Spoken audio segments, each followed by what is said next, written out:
All right, and we are back with another edition of In the Huddle.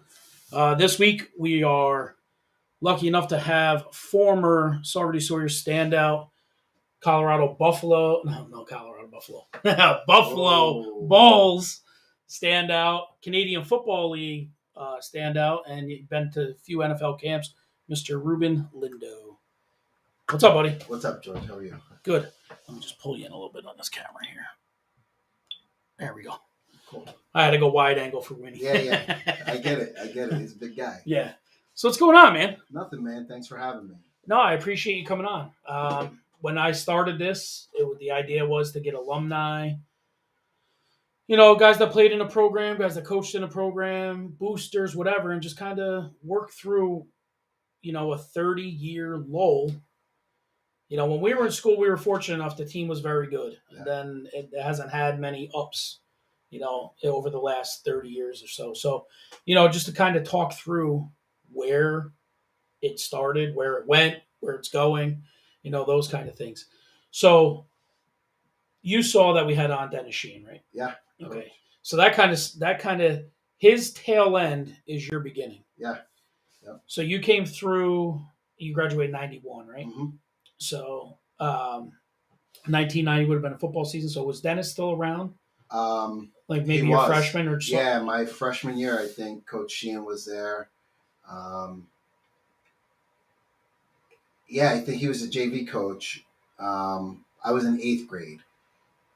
So 89, 90, I came up. It was, I played JV football in 90. It was the first real year because I broke my leg in 7th grade. So I couldn't play modified. 8th grade, I was just learning how to run again and do everything. And then Coach Sheehan was there. Coach was JV and varsity. I think he split time, right? He was one of those guys.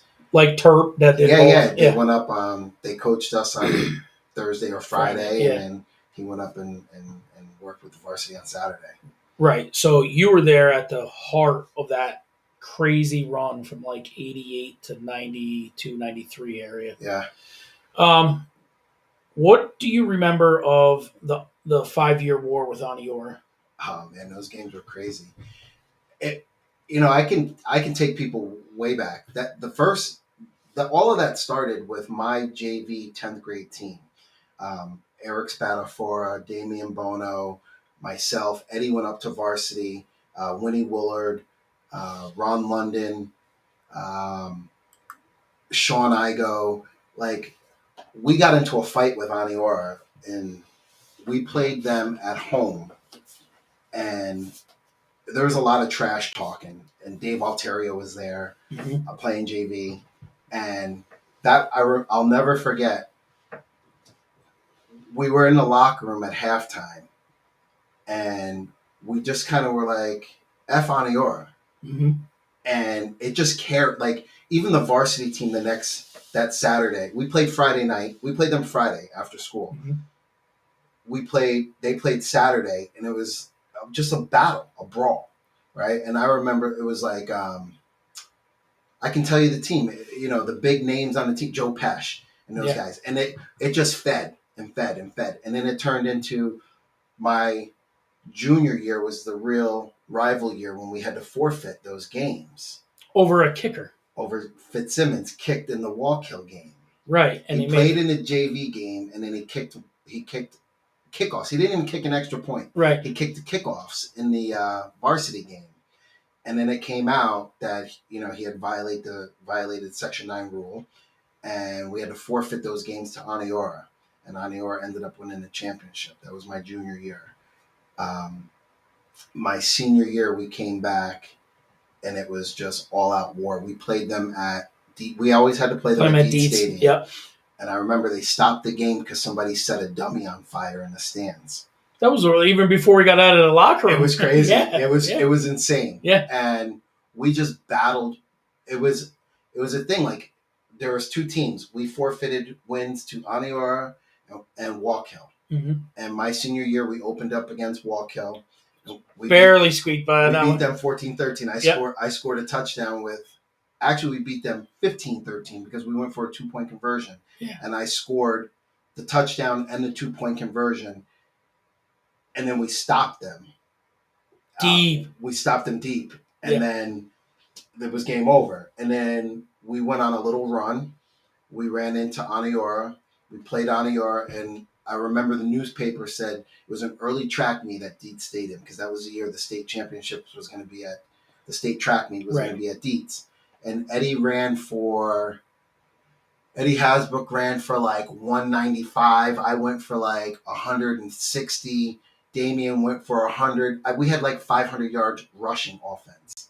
I mean, I think even Van Roy had a 24-yard run in that game, you know? And it just set the stage, right? I mean, I remember that was like, as a senior, I was not going to lose to Aniora. Right. And I don't know why it was Aniora.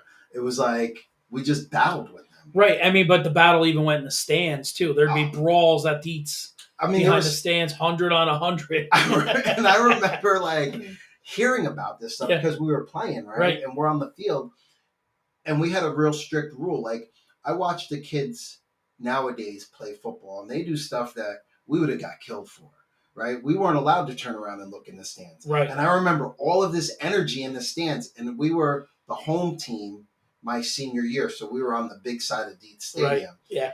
And you could just feel the energy, but you could not turn around and look in the stands.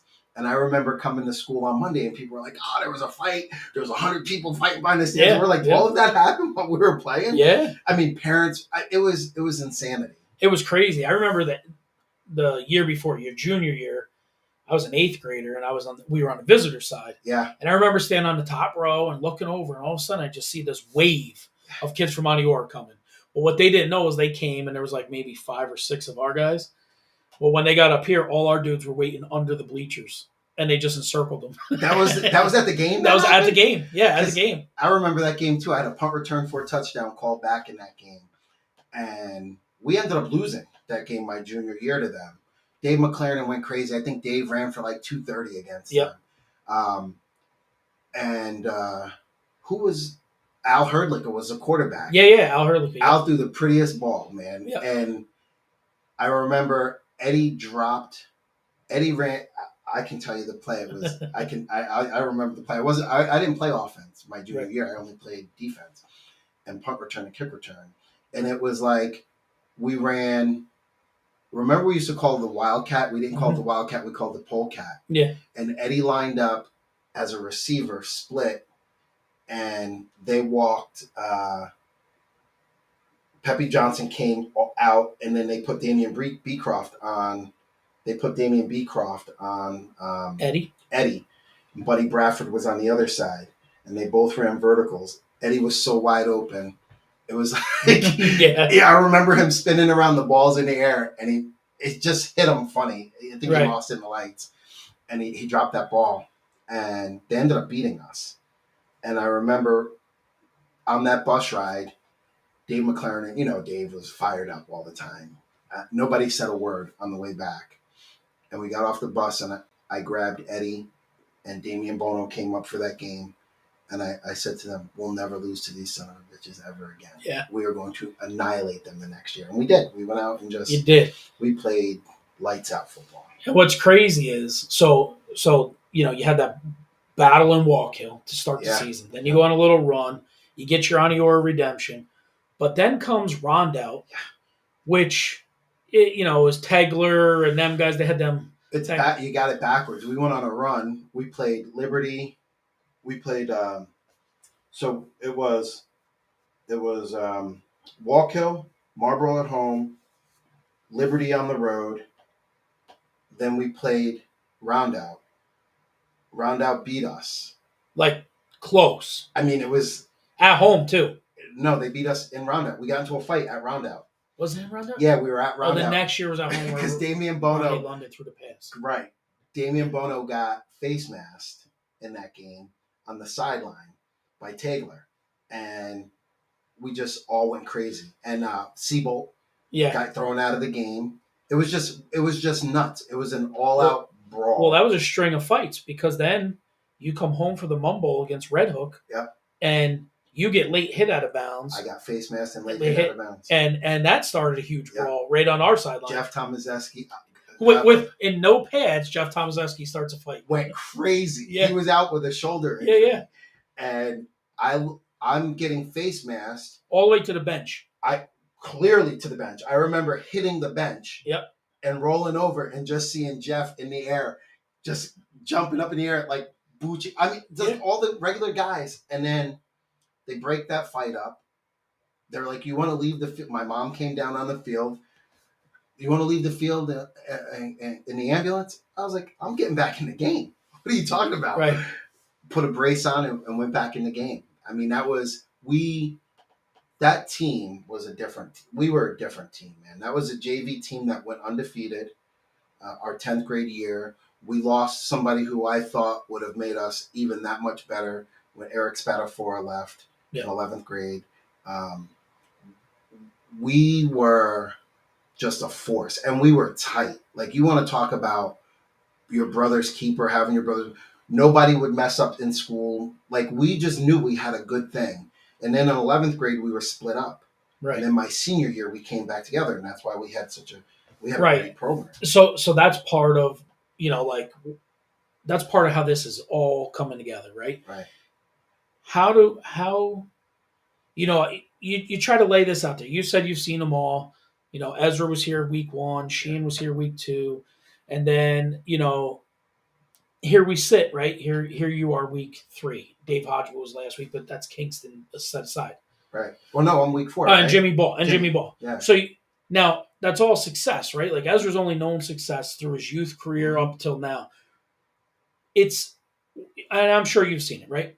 You've seen where more talented teams have worse records or don't do as well compared to that brotherhood. Like, you got to be in it. You all got to be in it, pulling the rope together. Yeah, we were talking before we came on air. Like, we were scrappy. We were so undersized, right? I played fullback at 177 pounds. Mike Brennan was maybe 180 pounds. Right. Our 2 big tackles, Sean and Igo and Nardino Ritchie, were in their 200s, right? They were men. Right. Big dudes, right? Yeah. Gary Dawkins was maybe 205 pounds. And then the rest of us, like, we had Kevin Pills. Yeah. And Desi Dutcher. Yeah. Desi right. with his neck rolled. God bless him. Desi started at one of the guards, and Kevin Pills started at one of the guards. But I'll tell you what, at 150, whatever they were, those dudes moved bodies. Right. Because we were scrappy. Right. We didn't have this fancy weight room. I remember Coach Sheehan just talking about this. We had the Universal.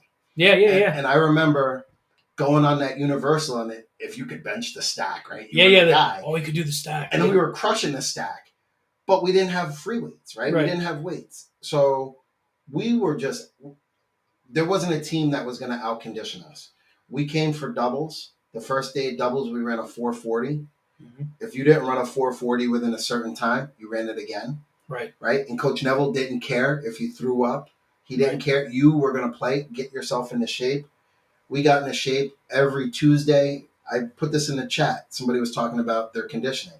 We did Rambo runs on Monday after we did film. Sidewinder sucked. We did the Sidewinder. We did the 1,000-yard Thursdays. Prides. Yep. Right?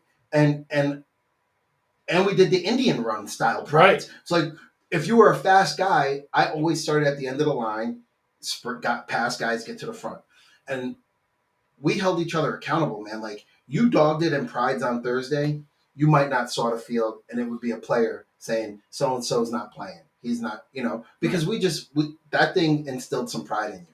Right, but that's where there was accountability on all fronts. Yeah, it was. The coaches had you conditioned. Yeah. You were never underprepared. Ever. And you held each other accountable. Yeah. And it wasn't like you were giving a rep off to the guy. Yeah. Hey, if you're running the ball, you better be blocking the guy. That we're not giving reps off here. That we were going at it. We had a thing, and I remember me, Ron, and Eddie.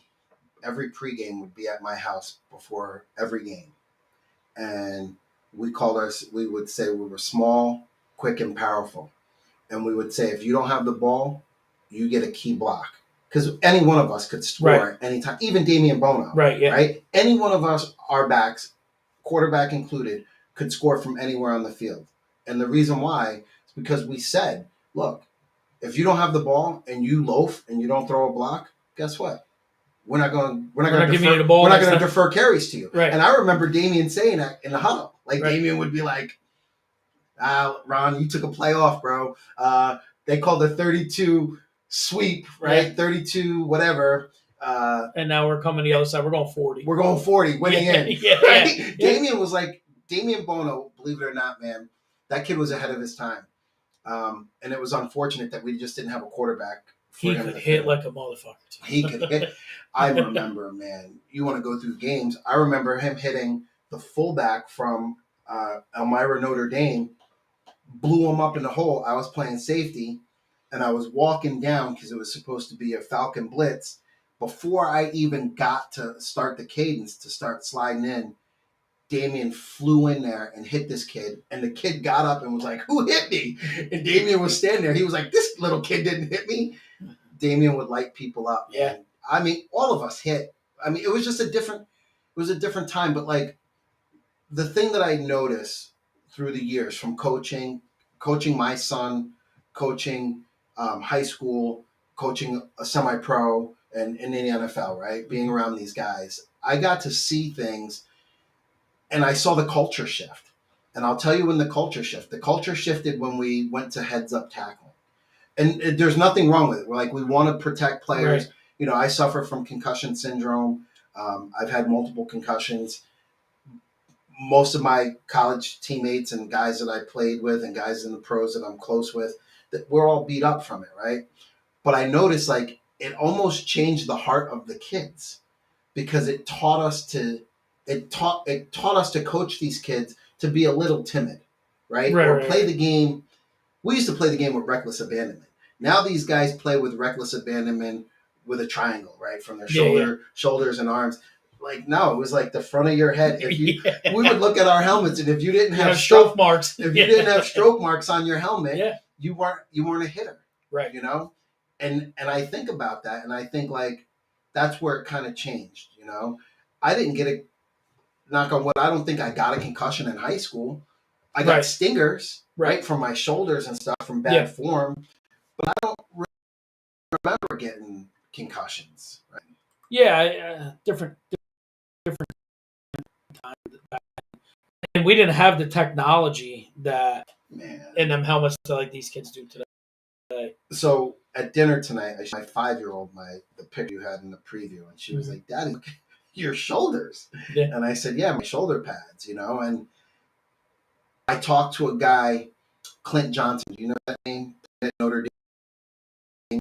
Came out of Florida. Clint was an option quarterback. At Notre Dame, he's a receiver. He's there with Rocket and those guys. Clint's pictures and notes. We both came out the same year of high school. And he's always like, "How did you end up and you were faster than me, you know, stronger, whatever." Right. And I said, "Clint, it was just about where you played." Clint, I mean, this kid was a dog. He was number 1 in the nation, option quarterback coming out of high school. In Florida? Yeah, goes to Notre Dame. We put on shoulder pads this big. Right. We talk about this. We were wearing 15 pounds, 25 pounds worth of equipment running 4.3. Right. This is a different time. If we had this technology, I look at the stuff my son has up at UB, even the stuff he had at prep school and the stuff that we bought him. Right. Even the stuff that your kid plays with. Yep. If I had this technology, man, I might have ran a 4.1 or something. Who knows what I would have ran. Yeah, like our stuff was all clacky and clumsy. This stuff's all form, fit, tight. Everything's tight. Like I specifically remember you could not, like you go to catch a ball. This was about all you had. You couldn't touch your hands. Touch your hands. Get out of here.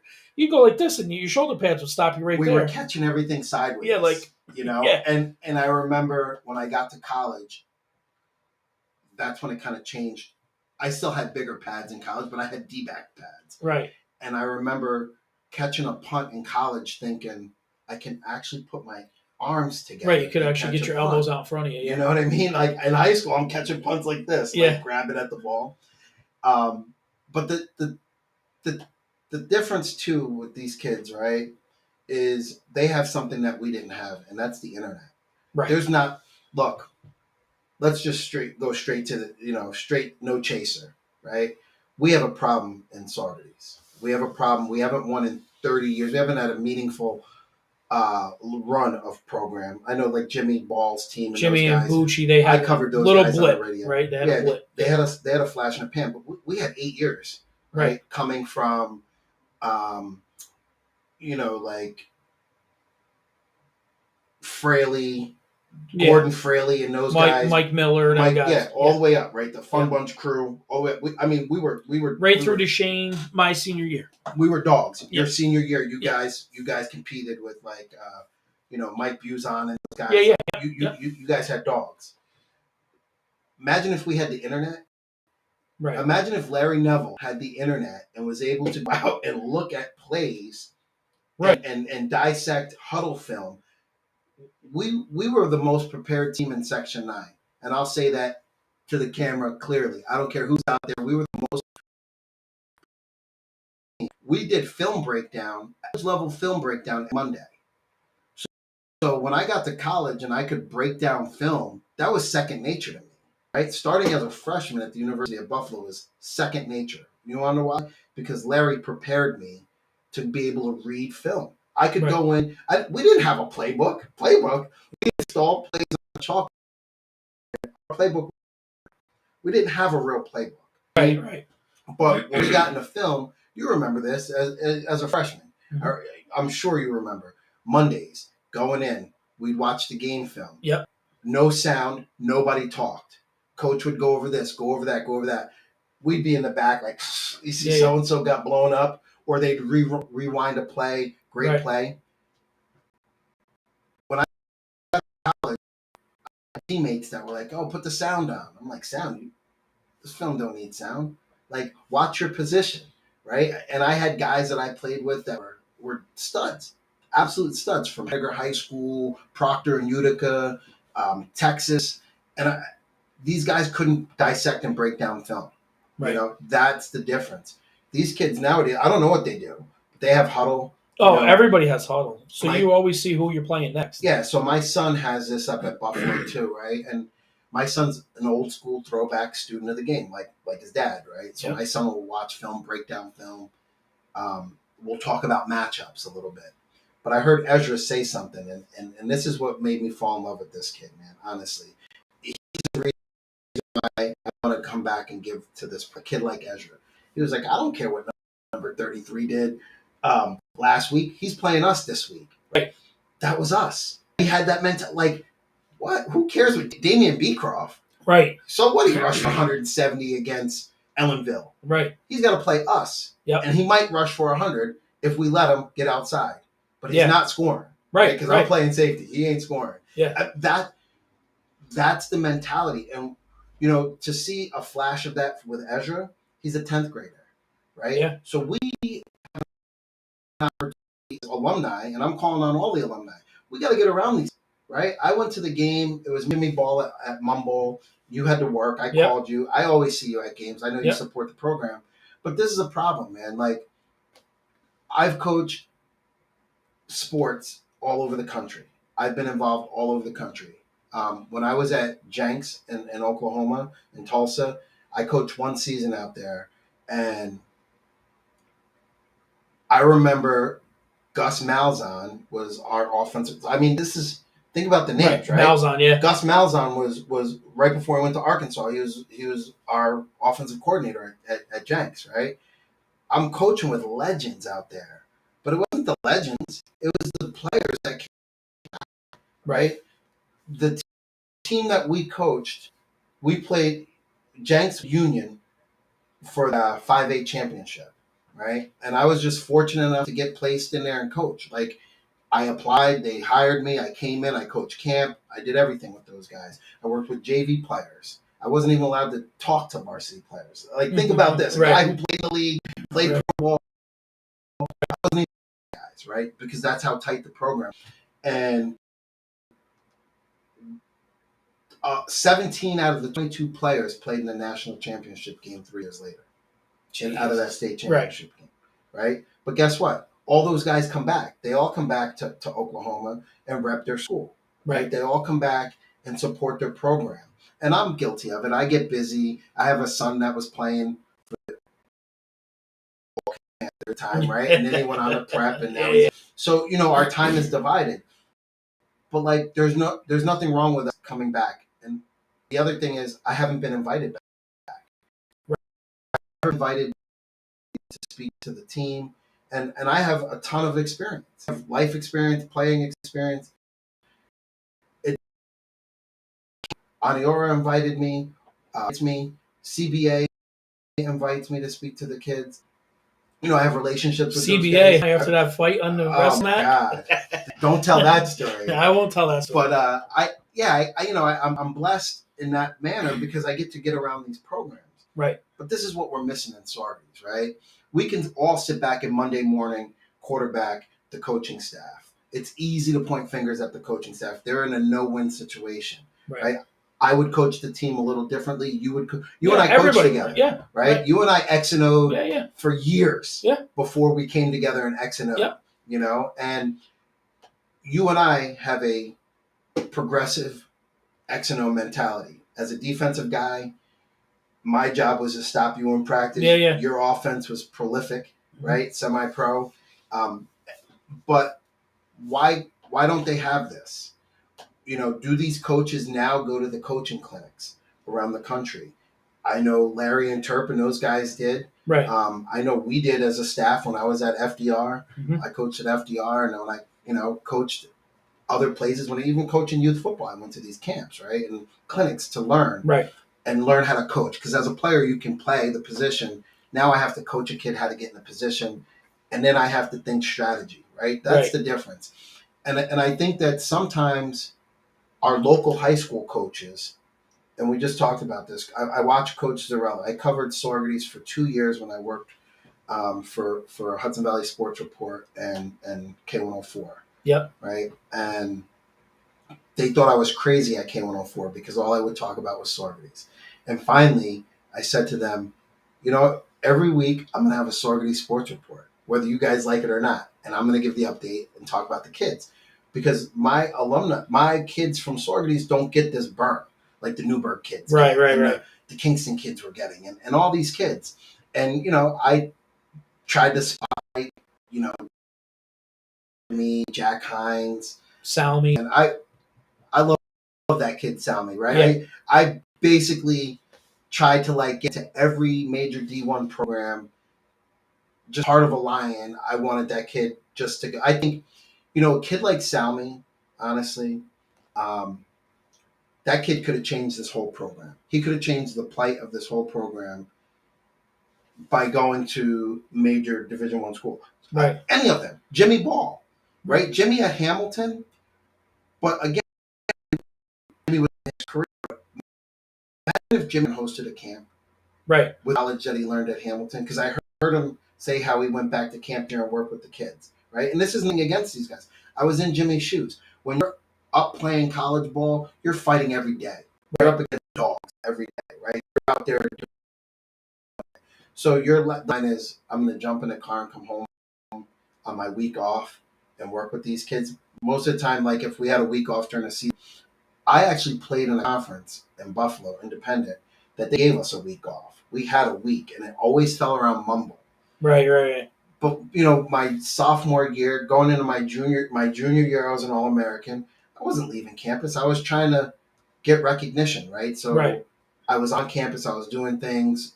We had media coverage. It was a little different. That program was so different.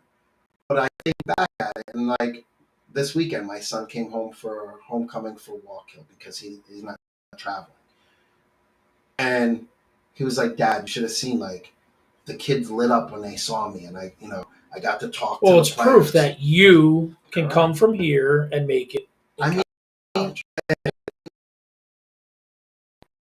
Well, you go D1 to D3. I learn this all the time. If you think your kid is an athlete, turn on ESPN Saturday morning and watch the first game, because that's the lowest of the low, right? In national coverage. Yeah. And if you think your son can compete with any of those guys, God bless him. But guess what? You're overlooking Division II and Division III. Right. Division II and Division III football is football, right? Sure is. Only 3% of the kids in this country go on to play football after high school. 3%. Right. 3%, and there's only room for 1.5% to play Division 1A football. Right. And I tell my son, you know how lucky you are? You're one of 58,000 kids that gets to line up and play and participate in a program. But don't look down on the kids that are at D3 programs, because those programs, they got some dogs down there too. They do. And it's good football. And not for nothing, you see guys like Belichick and them guys pull guys out of D2 and occasionally D3 programs just because they can play. Now granted, there's a catch up, right? And you and I have talked about this in the area, the local area. Yeah. To go to a Power 5, even if you're in Section 9, it's tough because you don't have that many like D1 athletes that play football. Correct. New York's probably in the bottom 5 states in the country in football, I would imagine. I'm sure. Well, it's kind of changing now, right? Recruiting has changed with the advent of the internet. But what's really made a difference for these kids, a lot of these kids, right, are these camps. Yeah. You and I talked about this. Yep. Right? My son was not even Early Dickinson at 5'7", and all the kids were calling him like, "Hey, look at this kid's like Wes Welker." My son was pretty fast, could catch anything thrown at him. Right. Was not afraid to get hit, And then we went to Football USA, and my son got a golden ticket, and we got into him and his mom and I got into a huge argument because I said, "This kid's got to go to Canton and play a championship game. He's got a chance of playing the under 20, under 16 or 16U or whatever. Yeah, let him go play. Forget the finals. We'll take those finals in August. Right. If this kid thinks he's going to play college football." At the time, he was like 5'7", right? 5'6", 5'7", scrawny little kid. She was like, "Ruben, you really think this kid's going to go on and play college football?" COVID hits. He shoots up to 6'1.25". Right. Puts on some weight. I send him to prep school up in Maine. He's ESPN top 300 prep player. Right. I mean, out of nowhere. We talked about this before. Mm-hmm. I never saw this kid make a tackle a day in my life. I see him up there in prep school, first game blowing people up. And I'm thinking, I literally heard the pads. And I looked, and I said to my wife, "Well, who the hell was that?" Right. It was my son, right?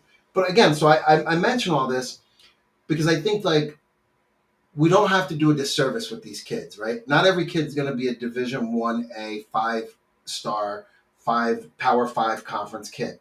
You don't need that nowadays.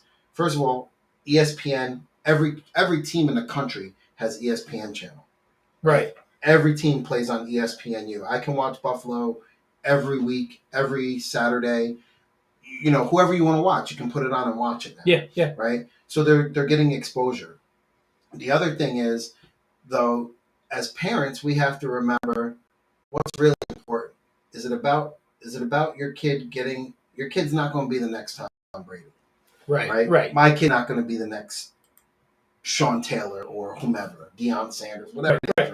Yep. He's not going to be the next Ruben Lindo. He's going to be who he is. Right. But the important thing is the experience, getting the life experience of playing college sports, but also getting the academics, right? Getting in, getting those books, getting the studies, and that's the other thing Clint and I always talk about. Clint Johnson and I talk about constantly, or any of the guys. Derek Coleman and I were talking about this about Saugerties, right? Like, I graduated in a class where 96% of my class graduated. 96 that started in 7th grade. 96%. Right. Right? I mean, that's a pretty staggering amount, right? Out of that 96, most of us went to college, either 2 or 4 year school, junior, community college or college. And then you look at, like, the kids out of my class, some of the jobs they hold. Like, right, Jody Elmendorf's got this amazing job. I don't know, she's CEO, something like that. Right. I'm a CEO of a major company. Isn't Brennan Brennan's a trooper. Yeah. Mike Brennan's a trooper. But, I mean, just thinking about, like, Manuel Collazo. Who's the weather guy? Stagic. Stagic's a weather guy. Yeah. But Stagic's a couple years before me. I'm right, like, yeah. I'm saying for the parents watching and the younger players, it's about the academics, right? Yeah. We can talk about football. We can talk. That's what we're here to talk Right, right. about, football and culture. But the thing too, like, let's be real. I was a 4.3 athlete coming out of high school. I ran a sub 1100. I had the fastest 200 time in the Northeast. I was a speed guy. That's what got me on the map. When I got to Buffalo, I didn't know how to backpedal. I couldn't bench 155 pounds free weights because I never touched. All you had was a stack. Right. I was like, I got there and the strength and conditioning coach was like, we're going to get you benching 2 1/4. And I started laughing. I go, I can do that. And they were like, you can? I said, yeah. They put me under. I go, wait, what is this? Right? Free weights. Yeah. Couldn't even bench 1 rep. Right. But by the time I graduated, I was a stud. Right. But the thing is, the difference is we have to get back to instilling these kids. Like, you're losing now. Right. People don't know this. I played in a Buffalo program that went 0-10 at UB. 0-10. We didn't win 1 game. And that was my sophomore year.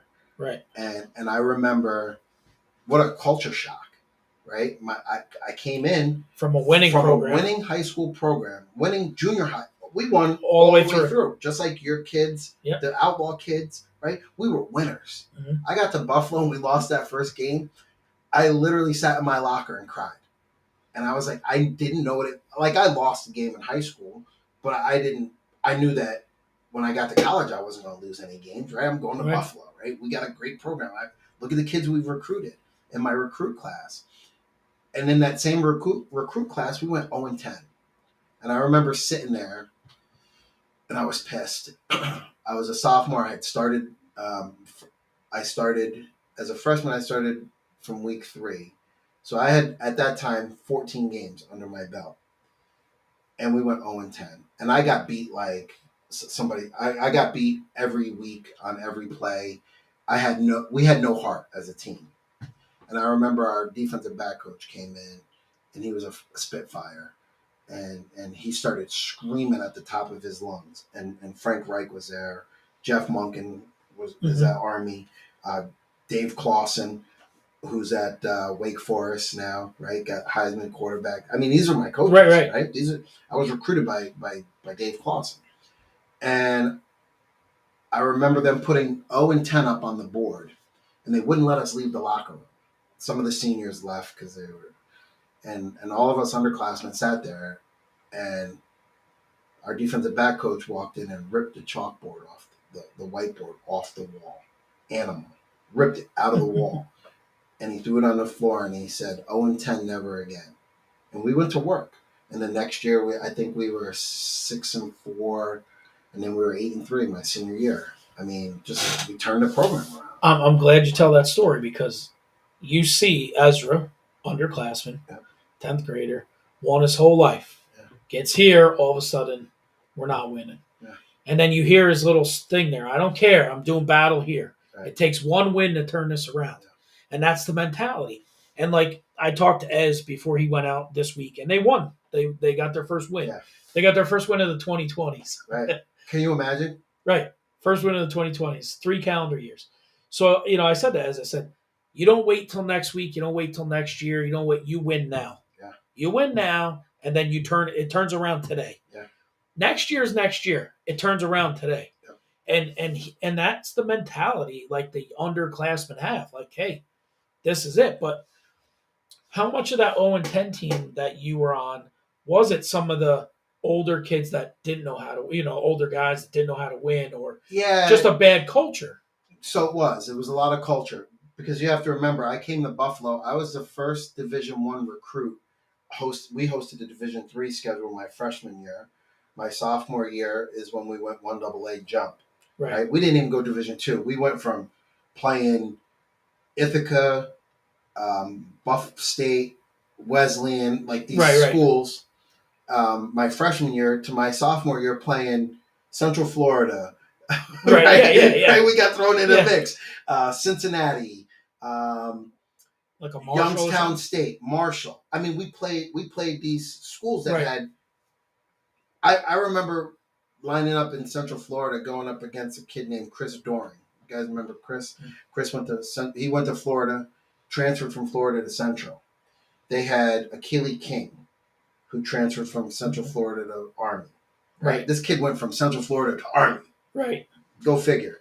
But like, we played against this team, right? And they had Rick Hamilton was their middle linebacker, got drafted first round by the Washington Redskins. Excuse the name.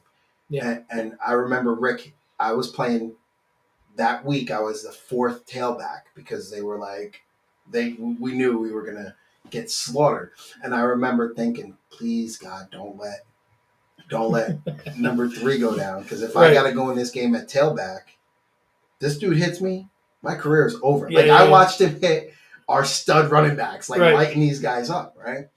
But then you think about it. So that was the culture. Right. We fought really hard to change the culture at Buffalo. We really did. That run to Division I team. I went out. Now Eddie and I graduated together. A lot of people don't realize this. Eddie went to prep school. He went to Wyoming Sem down for he was going to go to Lafayette, and I said to him, "You're not going to Lafayette. Come up here with me to Buffalo, right? Let's bring this magic, right?" So here I am, a freshman, going out recruiting other freshmen. Sophomore year, I go out. I get Anthony Swan, right? I tell Anthony, like, "Yo, don't go to Penn State. Come here." Anthony had every school in the nation looking at him. I said, "Yo, Ant, come here. Come here. Be a part of this. Help us change it." Right? So, and that's just me. Right. There's our whole team was doing this crap, right? We were going out. We got Chris Green came in from Syracuse. We started like pulling guys together, and then we came together. And I remember in spring ball, that's when the culture shifted. Yeah. We came together as a team. Also, my freshman year, the team was divided race-wise. All the black kids that were coming in under the new black head coach, a lot of the white kids were under the old coach Sam Sanders and Jim Haslett, right? And then Jim Ward took the program over when I was a sophomore. And there was a race, like we didn't, black players didn't sit with white players. I mean, this is 1992. Right. Yeah. We called ourselves the Black Knights of the Round Table. When we traveled, we wouldn't talk to the white players. And it was crazy because my roommates were white football players. And we were like, "Yo, what are we doing?" Why? Right. Like, we would, talk to each other. And then Sheldon Smith was mixed race. So we used to tease Sheldon and be like, "Yo, you got to sit in the middle." And then we just came together one day and we were like, "You know what? This is crazy. Let's win now." Right. And we went out. Our first game we played my sophomore year. My junior year, when we came back off that 0-10, we played Maine. We opened up a brand new stadium, and we said we're not going to lose, right? And we played Maine, which was a tough team. Maine had the running back of the year, 1AA. I mean, they had some studs, and we ended up losing that game 7-6. And I remember we didn't leave the field. Our coaches were like, "Come off the field," like trying to get us to go through the tunnel, and we stood there and stared at the scoreboard. The next 3 weeks, we whipped everyone's ass because we just knew, right? It was a cult. Again, something happened, right? Right. My All-American campaign in 1994, I remember being interviewed in ESPN, and I remember thinking, we were a Division III team 2 years ago. Right. Now we're playing on the national stage. We're playing against big-time programs, going to Hawaii, right? We played some teams. Yeah. And I think about Ezra. Like, this is why I said this about Ezra. This is why I want to go back and talk to these guys, right? Coaches, if you're listening, have me back. Like, I can talk to these kids about what this culture shift is, right? And I want to be there in the summer and help these guys. But, like, I remember the moment the light went off in all of our heads. And it was crystal clear, right? Just like Ezra said, we got to win now. We got to win one. All it takes is one. And when he said that, I got goosebumps. Because I remember thinking, like, just like Ezra, but I was up at University of Buffalo, right, playing with studs from all over the country, thinking, all we got to do is win one. And that was true. We just won one. We went on a roll, right? And you get on a roll. I don't know if these guys are going to get on a roll, right? Who they beat, Liberty last week? Yeah, they beat Liberty. I think they got Goshen this week, which is a tough game. Goshen will be tough. But the thing is, and winning is contagious. Yeah. when you don't have it for so long and then you get it, you want another taste of that. Yeah, yeah. You know what I mean? Like you want to walk off that field the way that last week happened. But here's the thing, right? We can't hang your hat on wins and losses in the column, right? Because when you're building a program or you're building culture, right, it's win the down, right? In my company, anybody who knows me, my company, I have a saying every day: it's win the day, right? Yep. If you can win in football, let's talk football for a second, Coach. Right? Let's go back to that, right? If we can win legitimately, if we can win 30% of the snaps on defense, we win the game. 30%. Just on defense. Right. Because if we win 10% of the snaps on specials and offense, we go out and win 10% of the snaps, we won half, or you win 30, you've won half the game. Right. You've won the game, right? So like every single rep is an opportunity to get better, right? As these young players, every single rep. And when we coach as coaches, we tell people it's not about the wins and losses in the column all the time. Right. It's not about the individual accomplishments. It's, did we not make the errors that put us in a position to lose the game? Were we in a position to win the game in the fourth quarter? Because that's what's really important. A team that turns around, like let's talk about NFL. Look at the New York Jets. Right. My team, right? Yeah. Let's talk about, they put themselves in a position in that game that in the fourth quarter they limited mistakes and they were able to put themselves in a position to win. If they didn't win that game, guess what? You got something to build on. Right. We were in position to win. When you're getting blown off the field and you quit, right, and your mentality is give up, we're down 14, 15, 17, whatever point. Whatever, yeah. Right? And I've seen this from Saugerties in the years past, right? Right. When they went down and played Kingston, they just mailed it in. And I was thinking, that Kingston team was real soft. That was a team that, and my nephew was a stud on that team, Kingston. Mm-hmm. We could have beat Kingston hand over fist.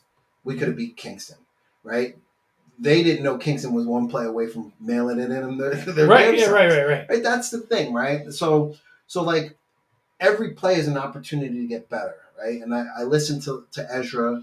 I heard Jimmy say it, right? I heard Dennis say it. Even Dennis played in this program. He didn't even, not only coached, he played in this program. And they had success in his era. Right. They were a successful team, right? He,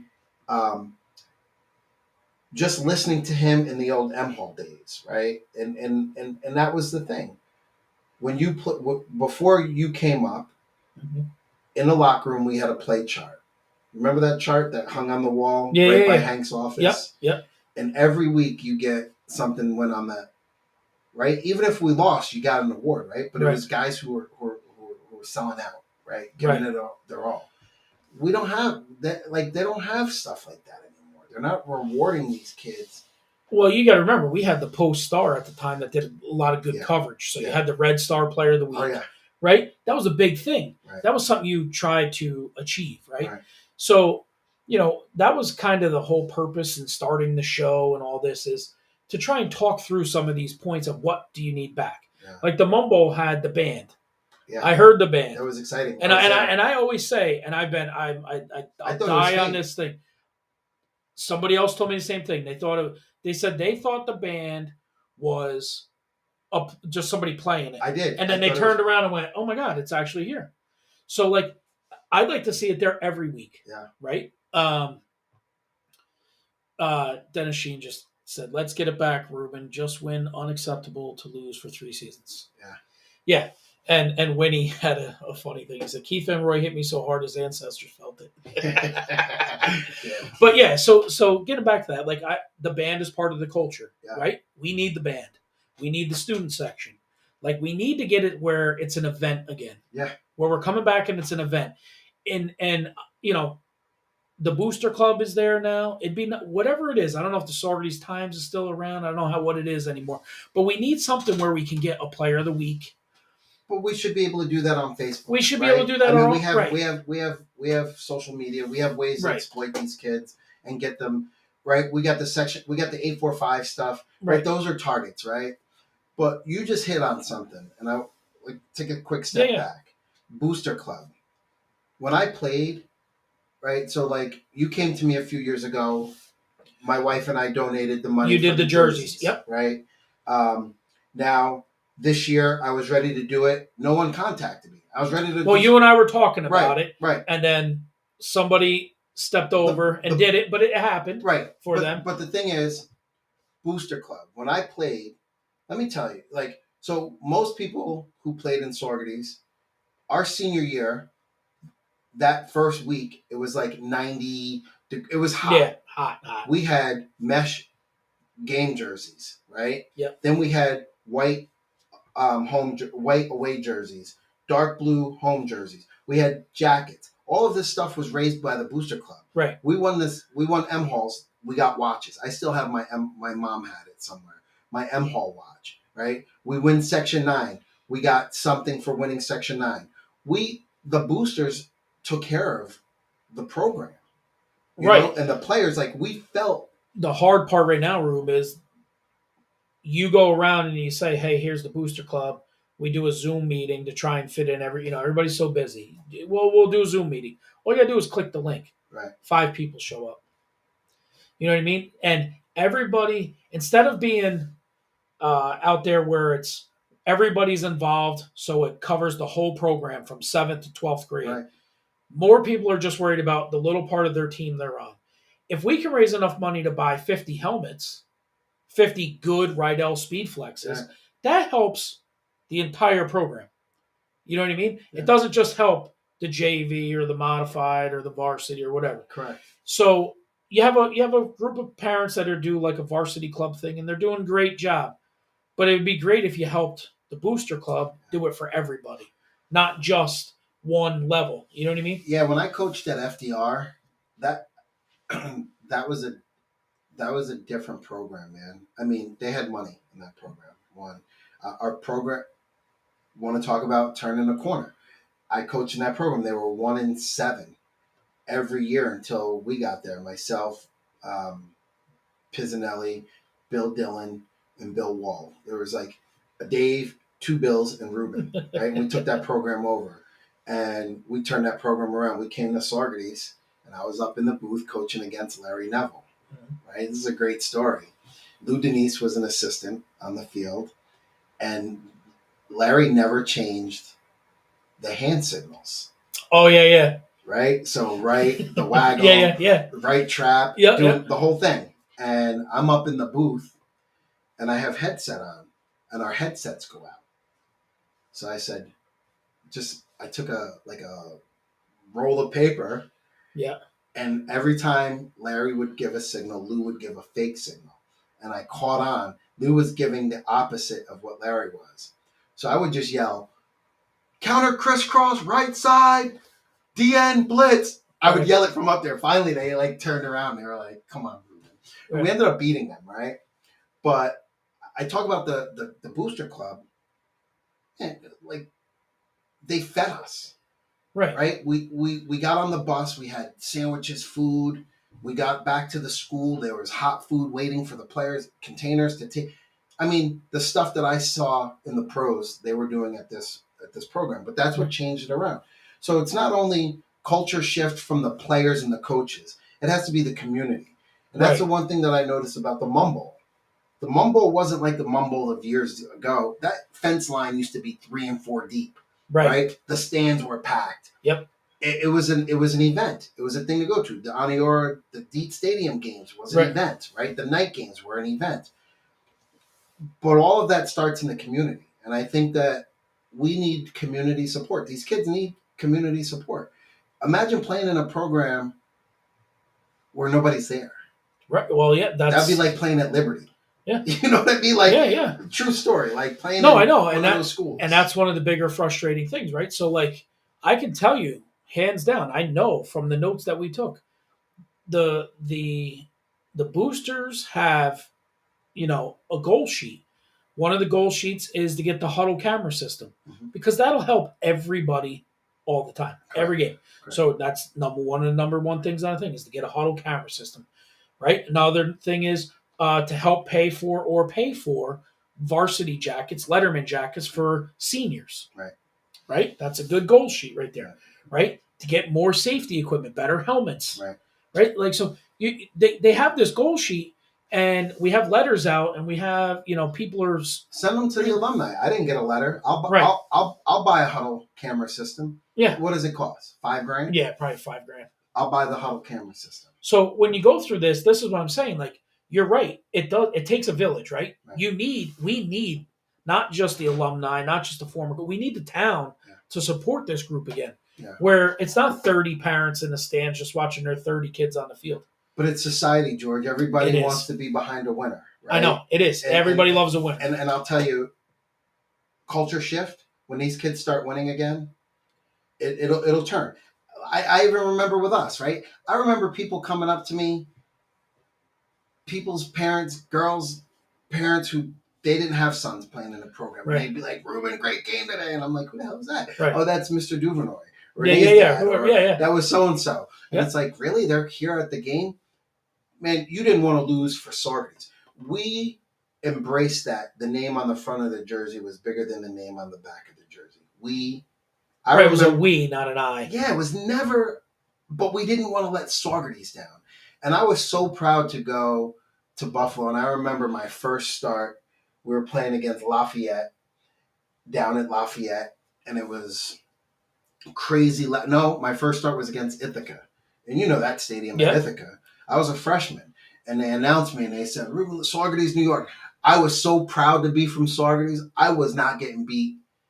Everybody knew I was from, like, in my head, right? When we were down in Florida, when we played in the Citrus Bowl against Central Florida, I scored a touchdown, and it was like they put on the board like my school, like my high school and all that. And I was like, yeah, like that made me feel like, Saugerties, like we're on the map. We're on the map. Well, there was a pride there, right? It's different. But that's some of this is from the down culture that we've had. Yeah.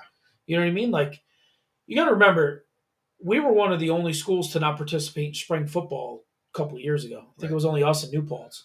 So a lot of kids got turned off from that. That spring football was dangerous, though. I'm not saying it was or it wasn't. I'm just saying, like, a lot of kids, they were like, football went away and they found other things to do and they never came back. Yeah. But now you got a group of kids, that are ready and they want to be back. Yeah. So now it's just a matter of pulling the community in behind them.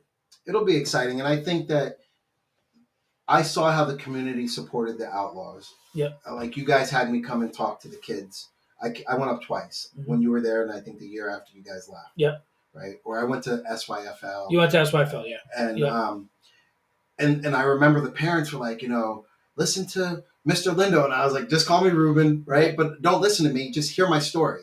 And the little kids, their eyes were like gazed on me. Mm-hmm. And I remember thinking, man, we're so close, right? And I didn't know it'd been 3 years since these kids had won, right? A game. And I knew it was bad, but now I get it, right? So, like, look, let's go out, right? We have the biggest Saugerties cheerleader in this community in Bob Syracusano.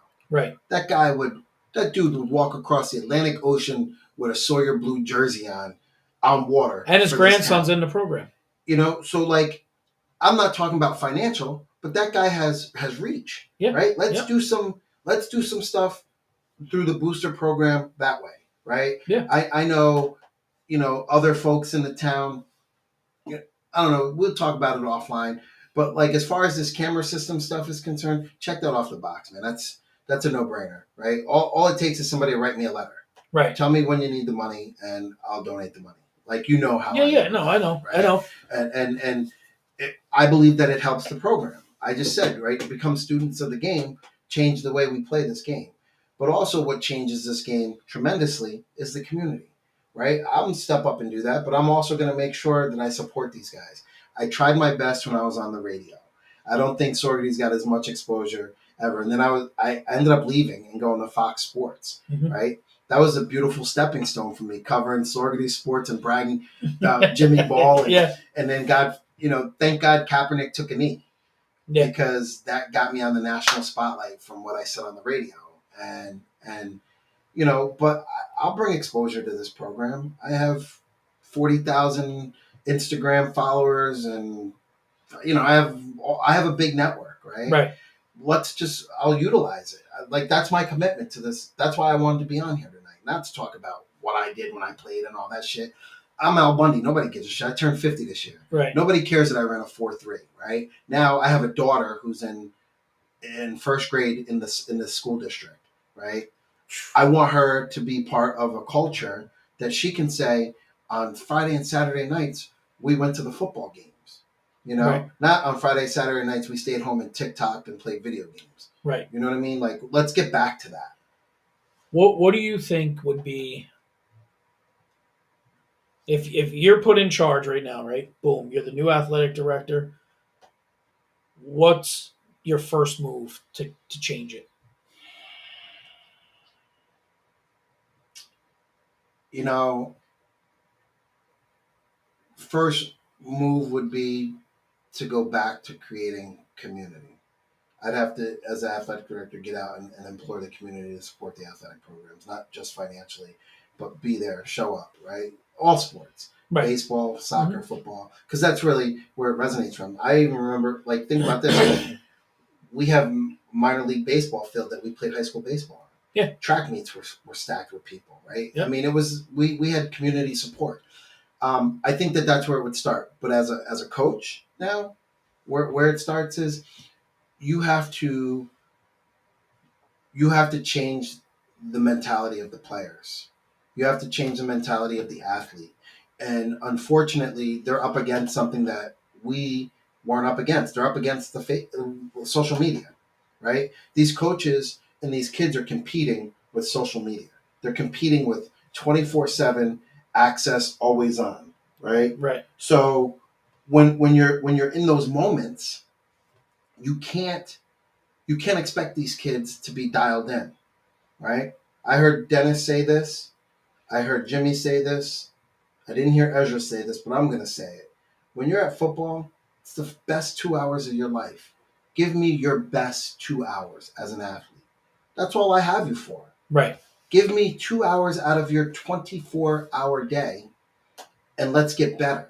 Yeah. And then, the next time we come together, let's build on those 2 hours that you were the best. That's what changes it, right? But I don't hear that, right? And I'm not around the program enough, the football program. You and I have talked about some of the things. I've talked to some of the players that have come through this program, the Caleb Edwards and those guys. Yeah. And, it was like, oh, all they do is yell at us, right?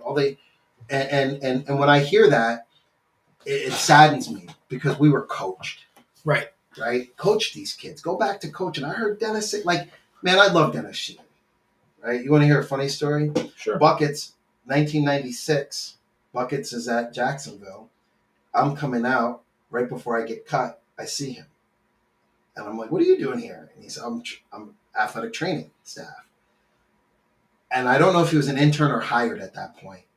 And then I ended up getting cut. And I come home and I see Dennis, and I said, I saw Joey down in Jacksonville. He was like, yeah, he was in Jacksonville. And I said, imagine two kids, our paths cross. Right. At an NFL stadium. As a player in an NFL camp. As a player, we were in Valdosta, Georgia. Right. Me walking out of this in the practice facility and him taping ankles. Right. Right. Two kids from Saugerties. Why do I tell that story?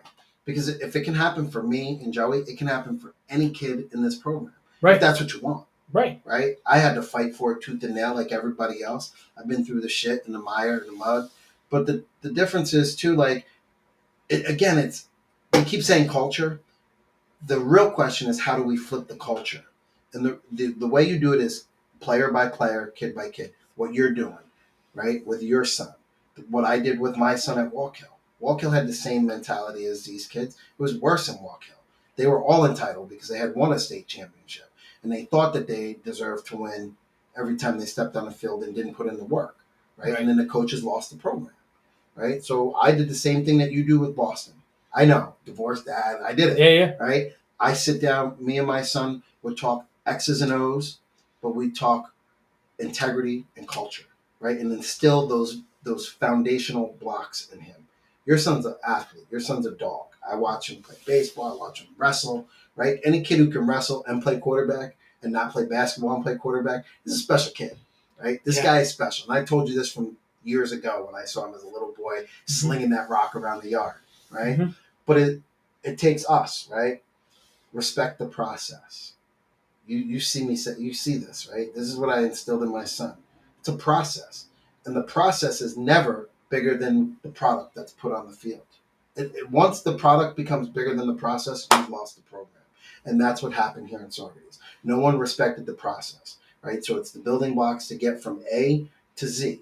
You have to respect that. You have to respect the fact that we have summer conditioning, right? Right. Man, if I had summer conditioning, it would have been a whole different world. I had to do the crap on myself, right? Now you go from summer conditioning to 2-a-days. Now they don't have 2-a-days; they have, one practice, whatever the They split it, whatever. state mandate practice, right? Here's the process. You're in the process. You're in the moment. 90% of those kids look past that, and they're looking to the games. Can't have games without this process, bro. Right. So what's crazy is the majority of the younger, the underclassmen, I've coached all the underclassmen. Mm-hmm. And I would tell them from the time they were 7 years old, practice is going to suck. Right. The games are going to be fun. We're going to work so hard during the week. And Jimmy Ball alluded to it last week. He said we never went as hard as we did in youth. We're going to work so hard during the week that it's going to be fun on game day to go out there and stomp on people. Yeah. You know what I mean? And that's like a mentality. But, to sit there, to kind of tidy this up a little bit, from the question I asked you, if you're an athletic director, one of the first things, if it were my, if it were me, the band would be a big thing, like weekly, right? I push it in this. I would tell all my players, listen, you got to tell your friends that don't play, they need to be at that student section, making it crazy. Right. But one thing that you and I have definitely in common, Dennis has seen it. Now Jimmy has seen the other side of it. We played at Marlboro. We played on Triscuits in the middle of a dust bowl, right? We played at Rondout. The field was a mud hole. Right. You go to any of these places now, it's either turf, lights, whatever. We don't even have lights. If you gave us lights, Friday night lights, it's an event again. Like the smallest step. Well, I don't need turf. So let me tell you about the lights. I know the lights. You know the story. Yeah. I offered to buy the lights, and they told me no. Right. That was the old administration. Right. I was coming out of my rookie year. That was 98. Right. I offered to pay for the lights. I had a company that was willing to put the lights up for $40,000. I was going to write the check. Right. They told me no. And and then you have people that make comments like, hey, somebody said something about, the track was redone, and then, the school put up a post. And somebody said, yeah, it'd be great if they got some lights for the football team. And then you got one of the guys from the school with their little snarky comment, yeah, if you just got a free 100,000 laying around. 100,000? You got administrators, multiple administrators that make that money. So don't act like that's a lot of money for a school district. Like that's something. And it's not just, that wouldn't just be for, the football team. But I wouldn't bring lights to Saugerties, right? I mean, if I would make that our thing. Guess what? You're going to play us in the sun, in the broad daylight, right? You're going to come to our, because that's what it was for us, right? We didn't have lights. We played New Paltz under lights. We played Marlboro under lights. We played Aniora down at Dietz under lights, right? For us though, it was like come in there and play us on our Dust Bowl, right? Come play us I get it. I understand. Like our mentality is different. Saying. I know what you're saying. You need something that's going to pull people back into this. Right. Well, so look, facilities. This is the big thing in college and the NFL, right? Facilities brings players. Right. Facilities gets kids excited. This is what these kids get excited for. You know what we got excited for? We got excited when we got new thigh pads. Yeah, we got the skinny thigh pads. We were high-fiving instead of the big thick ones. Yeah. But again, it was equipment, right? Right. The helmets. I remember just listening to some of the kids talk about their helmets, right? I understand that. Yes, we'd have to change the facilities. But look, Kingston has beautiful facilities. It has always had beautiful facilities. Right. They've gone through a 5-year stretch where they just weren't any good, right? And they have stud athletes. The other thing is you have to get to these kids. You have to have coaches that are going to be able to get into the building and get into little Johnny and Jamal and chase them around and be like, hey, I'll see you at practice this afternoon. right? Because these kids' worlds are so filled with other things, right? Right. Every kid wants to get a car and drive in Saugerties. I've never heard more kids complain about cars and driving in my life than at Saugerties High School. Well, I had a disagreement with parents on the fence. They're like, "Oh, well, they had to work." I go, "This isn't 1936, and they're tilling the field with you. Right. None of our kids lack for anything. Right. They all got iPads and the best sneakers and the Right. best everything. iPhone. They don't have to work. Right. Like I'm very big on this. You want to work over the summer, work over the summer. But when you're in school, be a student and be an athlete. I have it now. And then when you want to make money when it's not school time, you're going to work your whole life until you retire. Enjoy your life now. George, my son and I just went through this because he's on a medical red shirt or a non-athletic year, and he's not doing any football activity except for training with guys from the Buffalo Bills program. And I said to him, he said, "Dad, I want to get my job back at Champs. You think I can get a job?" I said, "You're not working. You're in school. You don't work, right? I work hard enough so that you don't have to work, right?" And what kind of expenses? What does he want to do? Buy sneakers and eat wings and eat out every day? I'll stomach that, right? We're not teaching our kids anything by sending them to work instead of in lieu of playing sports. Right. You're not. You're not teaching your kid anything. Now, there are families, granted, I don't know every family's situation. There are families that need that kid to have income. But to what extent? Right? And where do we draw the line? Right? Because I was somewhere this summer, and I won't mention the parent. We both know the parent very well, owns a nice paving company, right? And one of the coaches was giving him shit about his kid not being at summer workout. And I looked at the coach and I said, "You're talking to a man about his kid, first of all, right? Second of all, that kid's not sitting home eating bonbons. No. That dude's huffing 200 pounds of wheelbarrows. I watched this kid. This kid worked in my driveway as a kid. He worked on my driveway, right? And I looked at the dad and I said, "You're doing the right thing."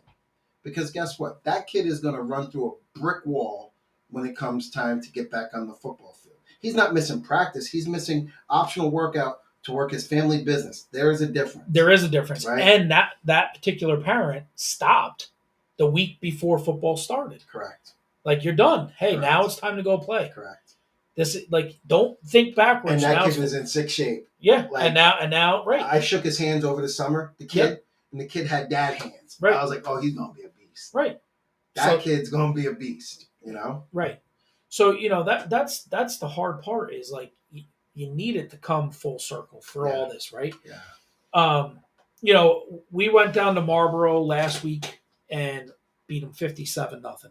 I saw that. And we're coming off the field, and a bunch of us parents are walking around, the long way around Marlboro.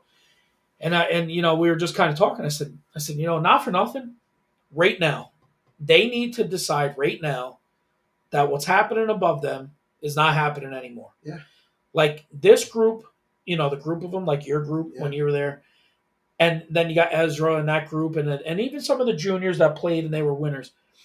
If they got to come together now, like this off season is the key. Yeah. If they get in the weight room and they get themselves together, this is how you turn it around. It's going to happen though, right? Because we're talking about a class of kids in that lower class. Again, it reminds me. You want to talk about 30-year cycle? It reminds me of me and Damien and Spatafora and all those guys. We were kicking we went undefeated. We kicked everyone's ass in JV that 10th grade year. Which these kids, so it's a little different because this is like modified because they just JV. eliminated. Yeah. But the thing is, let these kids get success.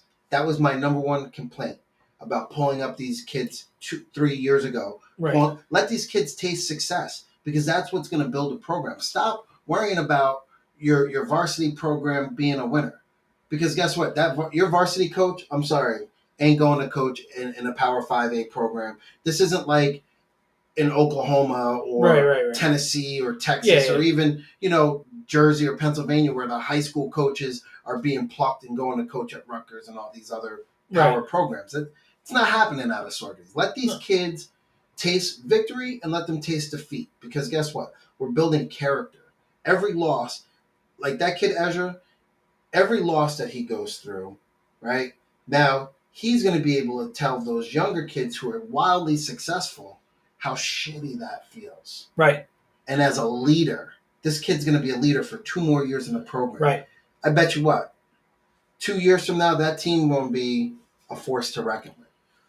Well, right. And when I decided to do this whole thing, and I was kicking it around, it's out of frustration, like you sit there and you're like, for me, I had 15 years of getting this like feeding, just feeding. And when it stayed together, you had them clumps with the balls and the Bucci's and the Hines and the Costellos. Right. And they went on these runs where they won. Right. And then you knew, and like it's cyclical. I knew when Graham Nizel was a senior that the talent bubble was burst. Yeah. Like he was going to be a man on an island, right? And then I knew it was like a rough stretch, and then this would be the next power group. Right. So you kind of know that. But what happened in that time frame, we went through like 4 head coaches. So how are you building a program when you go, and what's funny about it is not just did you go through 4 head coaches, they kind of all rotated around. Right. So Dom was the head coach, then he cycled back to modified. Now he's back up helping on varsity. Right. Bernard was a varsity line coach, cycled down. Now he's back to varsity. Right. Carpino, who, isn't he from Kingston? Right, he is, but he's a great strength and conditioning guy. He's the guy that kind of started turning what would be turning the switch around, right? Unfortunately, he was just there in the down. Oh yeah, he was a head coach, and he had. He was the head coach. What's his name from Kingston came up and coached with him?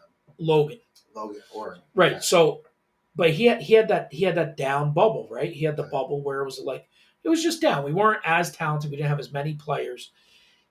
So now when it's coming around, now we get another turnover. You know what I mean? So it keeps turning over. Well, think about this. When we were wildly successful, your youth, my youth, I only knew 2 coaches that coached in the Saugerties football program, right? Hank Smith. Yep. Which was years before me. Only heard stories. Well, I knew Coach Seifert. Well, everybody knew the stories. Yeah, Seifert, right? The 54 game winning. But I've only ever played for Larry Neville. Right. I only ever wanted to play for Larry Neville. Right. Like, think about that. As a 7th grader, seeing Coach Neville as a gym coach. He was my gym coach in my elementary school. Yeah. Right? And saying, I'm going to play for him someday. Right. And going to the games. My parents dropping me off. My mom didn't have any interest in football until I got into it. Right. And I didn't either. Right. I would go You'd be on the back practice field with the Nerf ball. Playing football. Yeah. But I remember watching Gary Tong when he got hurt. I remember Gary got hurt. And it was like probably the only game I ever watched. I think it was against Red Hook. And I remember I looked up to Lou Denise, and I remember saying to Lou, I'm going to play football, and I'm going to be like Gary. Right? I remember thinking I want to be like Gary Tong. I was 1,000 times better than Gary. Right. But that's where it starts, right? Right. I never, ever, ever thought about playing for anyone else. I see George Turp today. I don't call him George. Coach Turp. Yep. And I say, Coach, remember the time? Remember, right? And he's like, God, you got to remember. They're getting up there in age. Same thing with Coach Smith, right? My wife will say, oh, Deacon? Yeah. No. I know Coach Smith. Smith, right? Yep. And my daughter knows him as Deacon Smith, right? Right.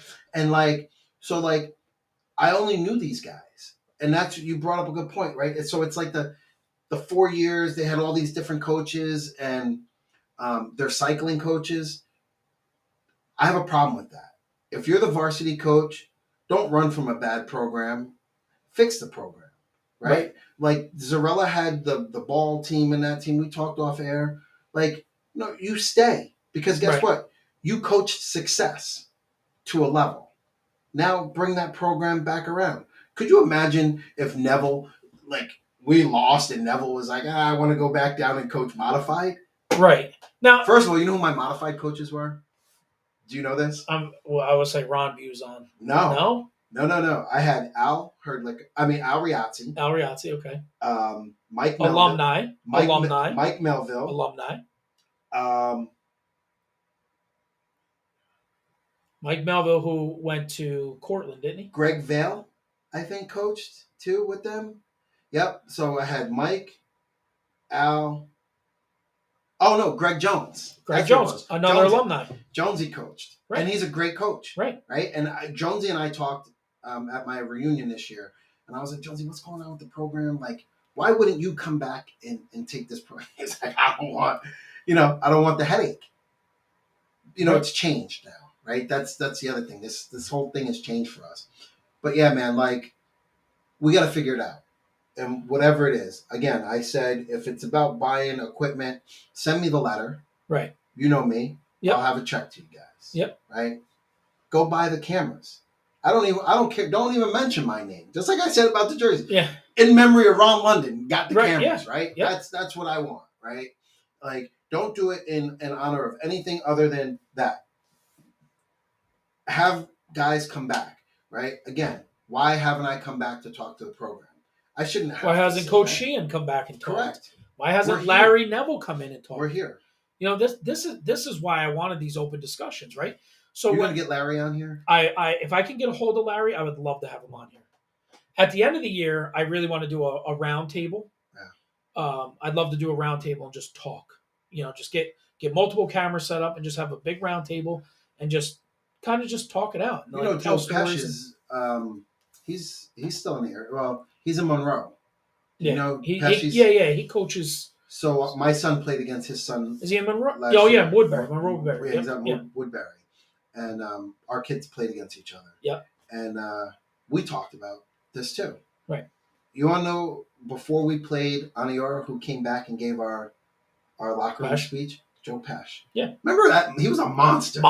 He came back yelling, snot. Yeah. He was crazy.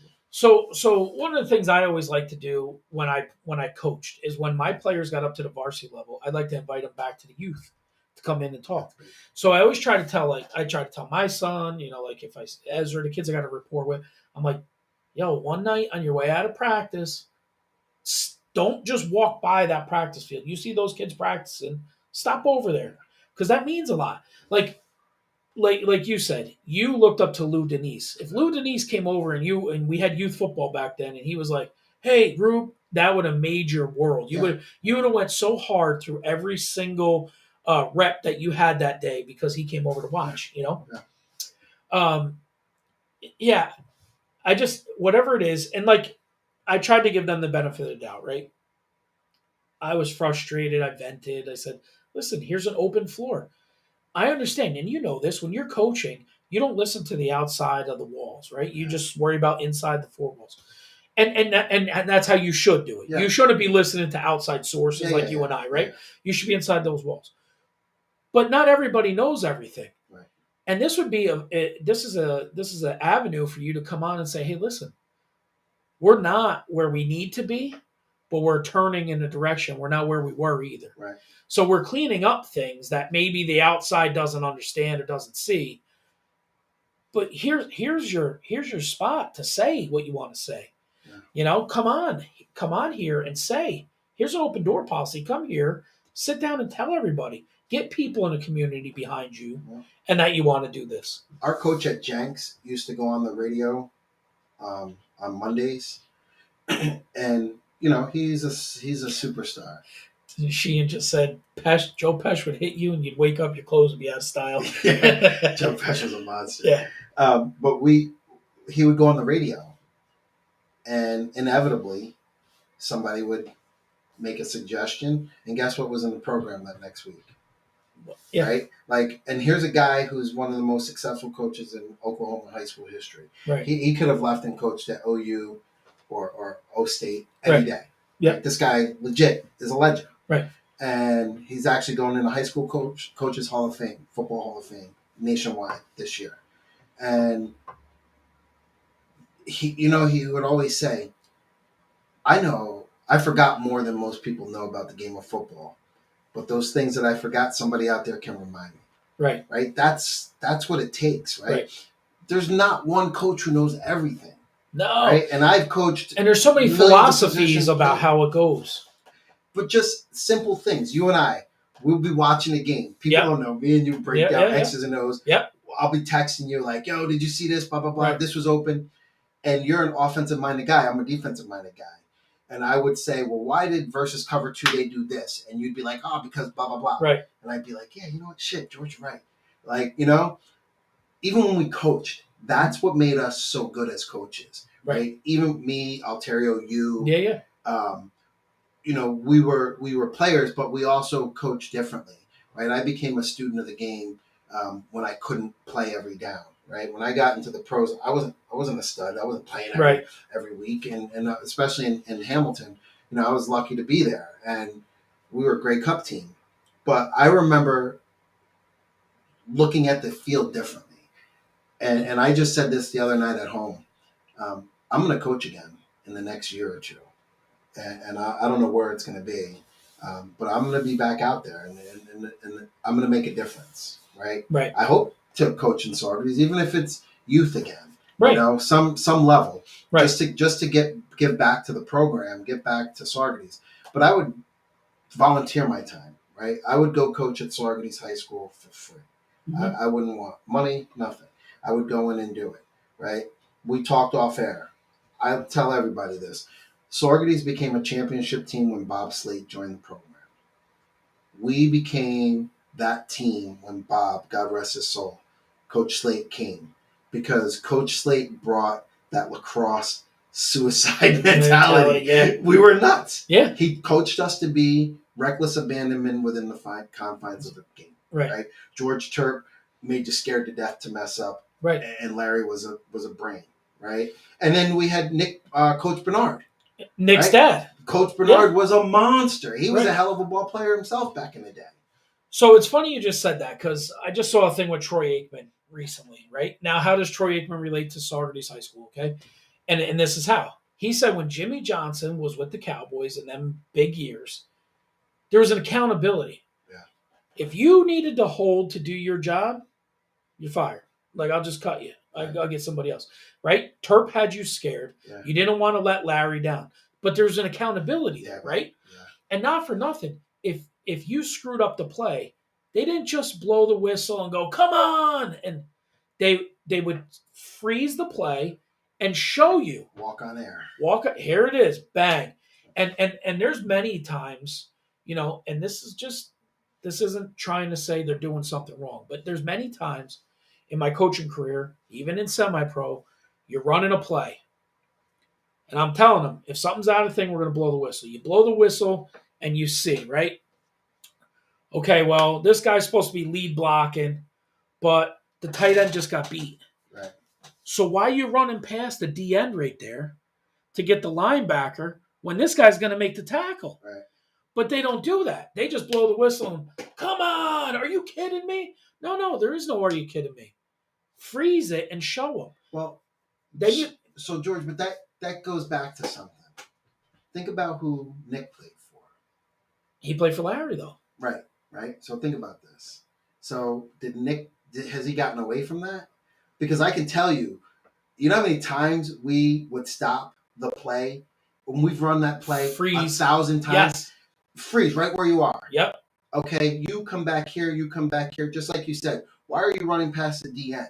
Right. Not only will they say, why are you running past the D end? Because guess what? Come Saturday, you're hitting that D end now. Right? Right. Now you're chipping him. Because they know that this guy couldn't handle it. So it's different, right? Yeah. Nothing against Nick. I will never tear down another coach.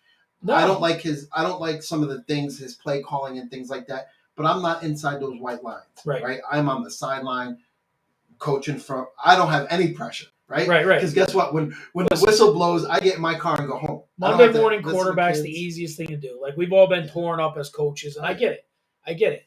I'm just saying, like, when you get this feeling and you just see it and you're like, oh, come on. But, like, where's the teaching moments? Yeah, man. Where's the accountability? So here's another thing. I watched that game. I didn't see one coach pick up a chalkboard, clipboard, and clipboard a kid. Right. I didn't see one. And maybe it happened. But I watched, right? Now, I can tell you, after every possession, I didn't come off the field. Right. The only time I got chalkboard in high school was halftime. Right. Right? I never left the field. I was on kickoff return, Right. punt return, Yeah, offense, defense. Yeah. I played The old all Iron five, Man. I played Saugerties all football. five Right. phases of the game, right? But guess what? When I was at safety, guess who was back there chirping at me? Terp. Yeah, he'd be Telling all the way me. down the end of the field. Telling me, Yeah. like, blah blah blah blah blah blah. You missed this block, right? Or if I'm going back to catch a punt, I would always have him back there. Go. Correct. Yeah. Right? Get the ball and go, Lindo. Get the Yeah. ball and go. Yell go. Right? Coaching me through it. Yeah. Right? Now it's a little different. Culture's different. And I watch it with my son. I watch it now at the University of Buffalo. It's very different. Even in the pros, right? In the NFL, they have the luxury of guys breaking down film. They have the tablets. But like, I've been on the side. I was on the sideline last year, right, at a Rams game, and I remember thinking, like, watching them, and Aaron Donald would come off every play. Aaron Donald had a clipboard in his hand, and like drawing something up or writing something. I couldn't really see what he was doing, Right. but like, we got away from that in this game. We rely so heavily on technology that we got away from the X's and O's and coaching on air, right? How about Friday walkthroughs? We did everything on air. Yeah, right. We took our shoulder. I remember I thought Coach Neville was crazy. We didn't hit in the Red Hook game. He took our shoulder pads away from us. And we practiced that whole week with no shoulder pads, but nobody hit anybody. Right. Guess what we did when we came back? We lit people up. Right. Yeah. That's the accountability piece. Right. That's the accountability part. I asked somebody this too. When you played, you knew every position on the field. You knew You knew what everybody had to do. Yep. I played fullback. I played ace. Right? And I knew the entire offensive line scheme. I knew all the calls. I remember Sid Mills. Missing a call. It was a bastard call against an odd, and I was playing the few times that I got to play tailback, and he missed the call. It was an even call, and he yelled bastard block, and I yelled from tailback, it's even, and he recorrected the call, snapped the ball, we went for a touchdown. Right. Because I knew everyone. Because you knew the front was even as opposed to the odds. Correct, and he was playing guard and he couldn't see the DN was up. Right. I remember the play like it was yesterday. Right. Eddie goes for a touchdown. Right. And I always think about those moments. Like, I knew everyone's responsibility. I could have played. But that's because you played in a program that from whatever 8th grade, we ran the same. You ran the same offense all the way through. Actually, we did not. In 8th grade, we ran pro. Well, because school, the rules are different. Right, and modified. Then. You had to run a 6-2 defense. Correct. Back then. Right. So we ran a pro. Right. I remember in 9th grade, we ran, when I came up and we learned the wing T, I went to Tubby Raymond's camp at University of Delaware, who is the godfather of the wing T. And I was playing halfback at that camp.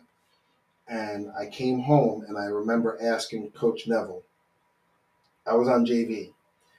This was my 10th grade year. I said to Coach Neville, why do we inside hand off on the counter crisscross? Why don't we outside hand off? And he said, you inside hand off on the counter crisscross because the mesh between the pulling guards, we were the only team probably in the East Coast that ran counter crisscross and pulled play side guards. Right. Play side guard and tackle pulled. Right. Yep. So it looked like a counter. Right. That's why it was called counter crisscross. Right. And guess why you inside hand off? Because you were protected by these guys pulling. Right. Because outside you could get lit. If you turn your back to the play, you're getting blown up. Yeah. Inside, they have to go through the guard that's pulling. Right. Brilliant. Tubby Raymond didn't even run it that way. And I asked Larry that, and Larry was like, yeah, blah, blah, blah. I'll never forget how to coach the wing T. I'm a hell of a defensive coordinator against the wing T. As soon as you see a guy pulling, replace. Yeah. Right? Yep. Step down. Follow the puller. You're going to be right there. I tell my middle backer, you see a guy pull, stay home because it's coming right back to you in the wing T. Right? So it was like things like that. But that's what made us students of the game, man. Yeah. No, I hear you. Dave Hodges was on last week. He had a very interesting thing that he said, which was Kingston tapes their practices. Mm-hmm. Now, what I like about that is where we went on Mondays and sat quietly and reviewed a game, and I think that's how they do it now. Right. And even Boston, they review games at his level, and he says it's called No Lie Fridays. Right. Like we're telling no lies in here. If you didn't make a play, you didn't make a play. If you did, you did. But regardless, he said you only get that one day a week where you're only adjusting to games. Right. Where in Kingston right now, they're adjusting to when they're making mistakes daily in their work up to the game. So there's some things that you can take a little bit. That's why you go to coaching clinics, right? Yeah. Take a little bit from Ruben, take a little bit from Dave, take a little bit from this, and then you make put your own spin to it, So, but I think Tommy DeSico says 3 wheelbarrows equals 1 hit to the sled. There you go. These kids didn't like right now in Saugerties. Do we not have the equipment to tape practice? Tape and practice is fundamental, man. Like you get to see yourself make mistakes on Monday, right? Come Wednesday, when you're back on that special, right? If you're making the same mistake, it's not the athlete, it's the coaching, right? Correct. So again, when your son said it's Tell No Lie Friday, it is Tell No Lie Friday because guess what? Hey, coach, now you have to take some responsibility for the way we coach too, right? And we know this as coaches. Coaching at the highest level of the game, the film was your curse, right? Yeah. Why do you think NFL coaches get fired? It's not they don't get fired because guys don't perform. They get fired because guys don't perform consistently. Dude, yeah, and they get fired. Matt Rule just got fired, and a fan called him out and said, "Hey, listen, every time McCaffrey runs up 8 yards deep, it's a run, and every time he's 7 or less, it's a pass." And in the NFL, if a fan's seeing that and puts it out there, well, that's funny because tell you funny. So when I was working for the Jets, my son would go to all the games, and we had Brad Smith, and my son said to who was the offensive coordinator then with it was Shanahan. No, it wasn't Shanahan. His dad was an offensive coordinator too. I can't remember who it was, but my son said to him, "Hey, coach, every time Brad lines up on the right, we run right sweep with jet sweep with Brad. Why don't we put him in the backfield and throw the ball?" My son was like 9. I swear to God, this is a true story. He just noticed. Bart Scott turned and said, "If a fucking 9, excuse my language. You're good. If a effing 9-year-old can tell us what the play is, you don't think that Bill Belichick knows what the damn play is?" Right. The next week, he lines up on the left. They throw the ball. Right. I mean, right. And it wasn't because of my son, but it's just something that where you overlook. It's the point, right? Like you think about this, we get caught. We get stuck in the rhythm, right? Coaches, you get stuck in a rut, and in the league, it's different, man. I learned so much about going to NFL camps and being around the NFL. Most guys, it would blow your mind. The speed of the game is one thing, but the decision making in the speed of that game is incredible. Right. The fact that a coordinator in the sky gets it to a position coach who has to coach a change on the fly, right? And these guys have to respond to it. And in college, you had a position coach get it from the head coach, right? The head coaches in the NFL barely talk. Right. I was in camp with Parcells. Parcells said 3 things. If he said 3 things all practice, it was amazing. But they command the room. Oh yeah, forget it. That's what I'm saying. That's you have to have a personality. Like Larry had a personality. Oh yeah. You know what I'm saying? Like, didn't no matter where you went. Were you a ball boy in that Ellenville game when he cursed in the. Oh, and there was a 500 flags coming. Yeah, I had the headset. You were right. Yeah, you were, yeah. I remember that you were Yeah, on the yeah. sideline. Yeah. And he was like, he was swearing, and then I never seen so many flags. I couldn't believe it. Yeah. But you know what the thing is? You know who was ref in that game too? Carter? No, from Saugerties. Oh, Jack Wilson. Jack Wilson. He said, you know, I threw the flag because I thought it was a player swearing. I'd never heard Larry Neville swear. Schottenheimer? Was that the? Oh yeah, it was Marty Schottenheimer. Marty's son. Brian Schottenheimer. Yeah. Yeah. Yeah, I remember that. I remember that because I was JV, but that's how I learned how to manage a game. Yeah. Was that entire year. Back then we didn't have the wireless stuff. Yeah, I had the wire, and I would sit like right on Neville's hip and just get back, like just stay there with him. And I just remember there's about 1,000 flags came at that moment. Game. That was a crazy game. But yeah, But they command. It doesn't matter. Yeah. When you went and you played wherever you played, like who was it, Mickey Million out there in Rondout, wherever you played, their head coaches had this aura about them, like they commanded respect. Even on your Max Stone. Right, Max Stone. So that's what I'm saying. Like you remember these things. Yeah. Wrestling against New Paltz, Kemble Matter. Yeah. You knew. Or Favada out in Rondout. They just had this thing about them. You brought out some names, man. But that's what I'm saying, though. Yeah, like those guys, even it can't change all the time. And I played for some great head coaches. I mean, we laugh and joke at UB. People laugh at UB. Oh, UB. Look at the coaches that have come out of the University of Buffalo, right? Right. Like I just said, named the whole. There's a laundry list of coaches that are college or NFL coaches now, right? My backup was Brent Pry. Brent Pry, the Penn State defensive coordinator, the college football coordinator of the year, who's now Virginia Tech's head coach, was my backup in college. Right? This guy, you want to talk about X's and O's guy. He wasn't very fast. He was a year ahead of me, but he played behind me. That dude knew I'd come off the field and he'd be like, X is running, blah, blah, blah, blah, blah. Like he just knew. Rube, you know why that is, though? Think about this. And how many great players end up being good coaches? Oh, yeah. Very minimal. Because you when you're talented like you were and fast, you have this natural ability to just make up for whatever mistake you make. When you're not as fast and you're not as good, you have to figure out, you have to be on your marks. Outsmart. You have to be like, I know this is coming and I need to be where I'm supposed to be when I'm supposed to be there. And that's how the Patriots won a lot of Super Bowls, was do your job, be where I need you when I need you. So again, the only NFL team I ever worked with was the Jets, right? And I was very fortunate to get that opportunity. I came home and got that job. Dave Zott hired me sight unseen, right? And said, you're going to work with Aaron Glenn and you're going to work on development. Because I had a relationship with Cromartie.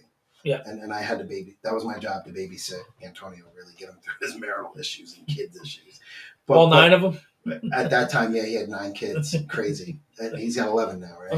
Okay. But my job was every week, I didn't do X's and O's. I did personnel mentality crap, right? Worked with guys, worked with Revis, worked with all the young guys in the secondary. I was always around the secondary guys, never around offensive guys. But I remember we were going down to Pittsburgh to play the Steelers in the championship game. And Rex Ryan, I knew we were going to lose this game because Rex Ryan was off of his normal routine, right? Rex would, when we landed, Rex would get on the bus last. He was just like his dad, right?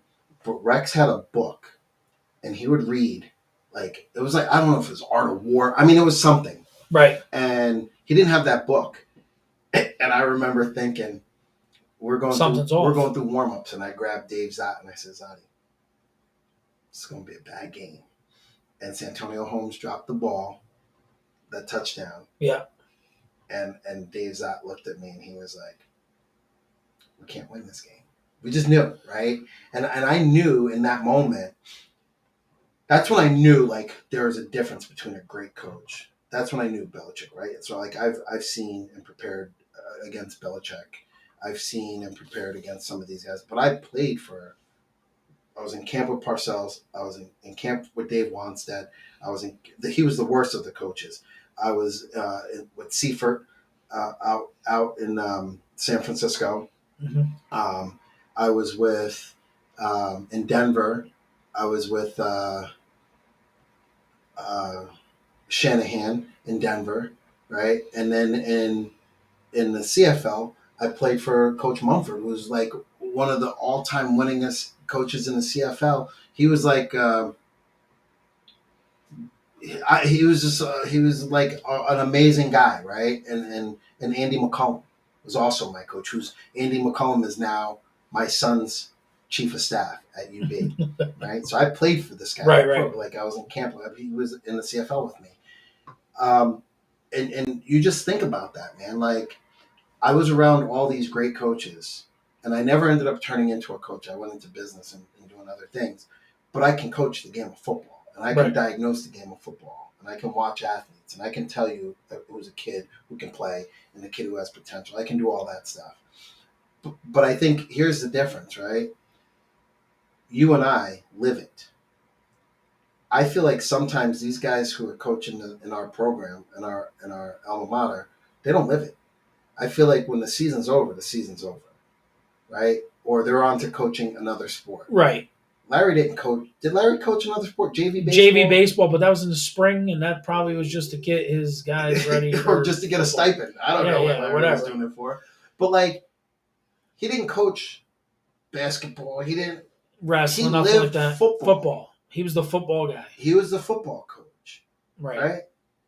Is Nick Bernard the football coach? Like, does Nick... I don't know. Does he teach a class? Like, what is he? I think he's a history teacher. Yeah. So he's in the school, though. Yeah. So imagine he has access to these kids. Yeah. Go recruit. And here's the thing. I'm not by any means. And I'm not beating up on Nick. I'm not saying this for Nick. What I'm saying is, last week I talked to Dave Hodgman, right? And I say, well, if your football players, do they go to gym? He goes, no. They go, absolutely. Football is their gym. Right. But in Saugerties, you got to go to gym. If you play a sport, you shouldn't be going to gym. You should. Well, we didn't have to. Yeah, but they do. I didn't take gym. I went to gym. We were exempt from You would think you'd be exempt and be able to go check film, whatever. No, we couldn't do that. But we did laundry, right? Didn't we? Right, we did something for Hank. We did something, right? Like wash whatever shit that was around there, or. But I'm saying, we went to study hall. These are things like there's ways to implement things, right? And then they'll tell you, I don't know. It's just frustrating because you get a million excuses as to why you can't implement certain things. I know, but I think so. Like, imagine the uproar nowadays, because this is the Me Too entitlement type movement. Imagine if your son didn't have to go to gym class and got to go watch film. Whatever. Karen's kid, she's gonna be screaming that your son gets special treatment. So I understand it now, right? The time is different, the schools are different, but I understand what you're saying, right? How about when my son was in prep school? Whether it was a study hall, though. Yeah. It doesn't have to be that. Right. But when my son was in prep school, I remember he was blown away by this. The school ended. They had practice in the morning, and then they had practice in the afternoon. Right. When he was done with school, his coach was like, I'll see you.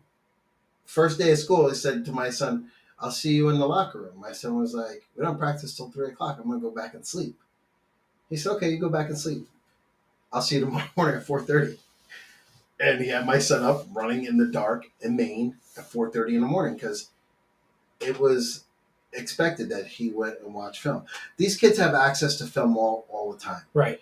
They can't meet as a team, but like it's nothing to get a Huddle film and throw it on in a study hall somewhere and say, go watch this film. Even that, or where you can get some of your homework done in lieu of a gym class because you're playing a sport. No, we did that. And that doesn't matter if you're a girls volleyball player. We did it doesn't that. matter. We didn't have to go. We did not. We were exempt from gym. The only thing we had to do, I think, was the physical fitness test. Right? We had to do that. Right. Yeah, but it's not that way. Right? It's not like that anymore? No. So, and that's what I'm saying. Like, if you had that option where you can get your homework done and you can then concentrate on your 2 hours instead of, I got so much homework. I know, it's crazy. You know what I mean? The amount of homework these kids but let me ask you a question. Sure. Take this back. Reminisce for a minute. Remember the first time you got a locker in the varsity locker room? I do. Saugerties? Yep. It was like, yeah, the big locker. The big locker, right? Yeah. So Eddie Hasbrook and I shared a locker as from 9th grade to 11th grade. And the seniors got their own big locker. Yeah. And we had our own big locker. And I was across from him now. Eddie was a captain. Damien was next to me. And Damien was a junior and had one of those 2 small lockers. Mm-hmm. And no one bitched about anything. No one complained, oh, I don't have a big... It was just seniors got big lockers. Right. Seniors got to go pick helmets first. Yeah. Right? Like all of that. Right. Now in these programs, it's so... They can't do certain things, right? The kids aren't... There's nothing to look up to. Right. Right? You walk in that locker room... Well, it's a program back then. Yeah. You earned it. Yeah. Nobody was getting 33. 33 was yours. Yeah. Like, you weren't going up and taking 42. McLaren had it. Right. Not a chance. Right. We weren't even talking about it. Not even. It wasn't even an option. Not even talking about it. That's just how it was. So 33 was kind of a crazy number, right? I wanted to wear 21, and I forget who had 21, and it was a nobody. I think it was like Amish Patel. Yeah. You don't even know that kid, right? Remember Patel? Yeah. He wore 21. Yeah. And Dave Summers wore 33 before me. Yep. And I remember thinking, like, Dave was a dog. Yeah. Dave was a dog. Small dude, but he was a dog. And I was like, yeah, I'm going to wear 33, right? Thinking, not even, like, some guys are like, oh, you wore 33 because of Tony Dorsett. And right. No, I wore 33 because Dave Summers, who was the nastiest wrestler I've ever seen. Yeah. The dude on the football field would rip your eyes out through. Like, he was just, so I wore all 120 pounds of them. I wore that. And then when I got to Buffalo, I said, I'm going to wear 33. No, you're not. Why? Because Matt Hodges wears 33, and he's an All-American running back. I'm like, yeah, he's a Division III guy, right? And This is what I'm thinking. Yeah. And then they said, pick a new number. So I was like, all right. Let me think of a number. So I said, I'm going to wear 29. No, Alan Bell wears 29. So I'm thinking of numbers of guys. And you're getting clicked off, right? Right? Like, finally, I show up to practice, and they throw me number 19. And I was like, number 19? Bernie Kosar? Yeah. That's what I remember saying. Right. And I made that number mine, right? So now, like, my son, there's only been 3 All-Americans in Buffalo that wore number 19, and we all have our name on the locker. And my son was like, I want to get number 19 because my dad, and the equipment manager gave him 45 as a defensive back. Right. I remember he called me. He was like, 45. They have no respect for me. I said, you got to earn that number. Yeah, 19. dude, you're a freshman. What do you expect? You got to earn it, right? Fast forward, the kid from John Jay comes in. He was a real good ball player, Section 9. He's at Buffalo. Him and my son decided to go together. He's wearing 19. We're at the Maryland game, and my son goes, son of a bitch. I go, what? He goes, he's wearing 19. They gave him 19. I said, they must think he's a dog. He don't wear 45. So yeah, you got to talk about earning those numbers, man. That was a thing, right? And we didn't retire numbers in high school. No, the only one in Saugerties is Shane, 7. Rightfully so. There should be no other number. No other kid should wear number 7. Right. I tried to do that with Ron London's 32. Different circumstances. Yep. But, like, we were honored to wear these numbers. Like, this is the thing, too. Like, I was looking at who wore 33. You know who wore 33 after me? That I remember notably was a 33. And I was like, why is this Bucci? Oh yeah, Matt. Matt was a 33. Yeah, why is it I thought you were 33? going. Well, you know why Matt wore 33? Because he wore 33 for me when he played as a Did he? youth, and he wanted 33. That Yeah. was it. And a lot of them kids, it was important for them to keep their number. Yeah.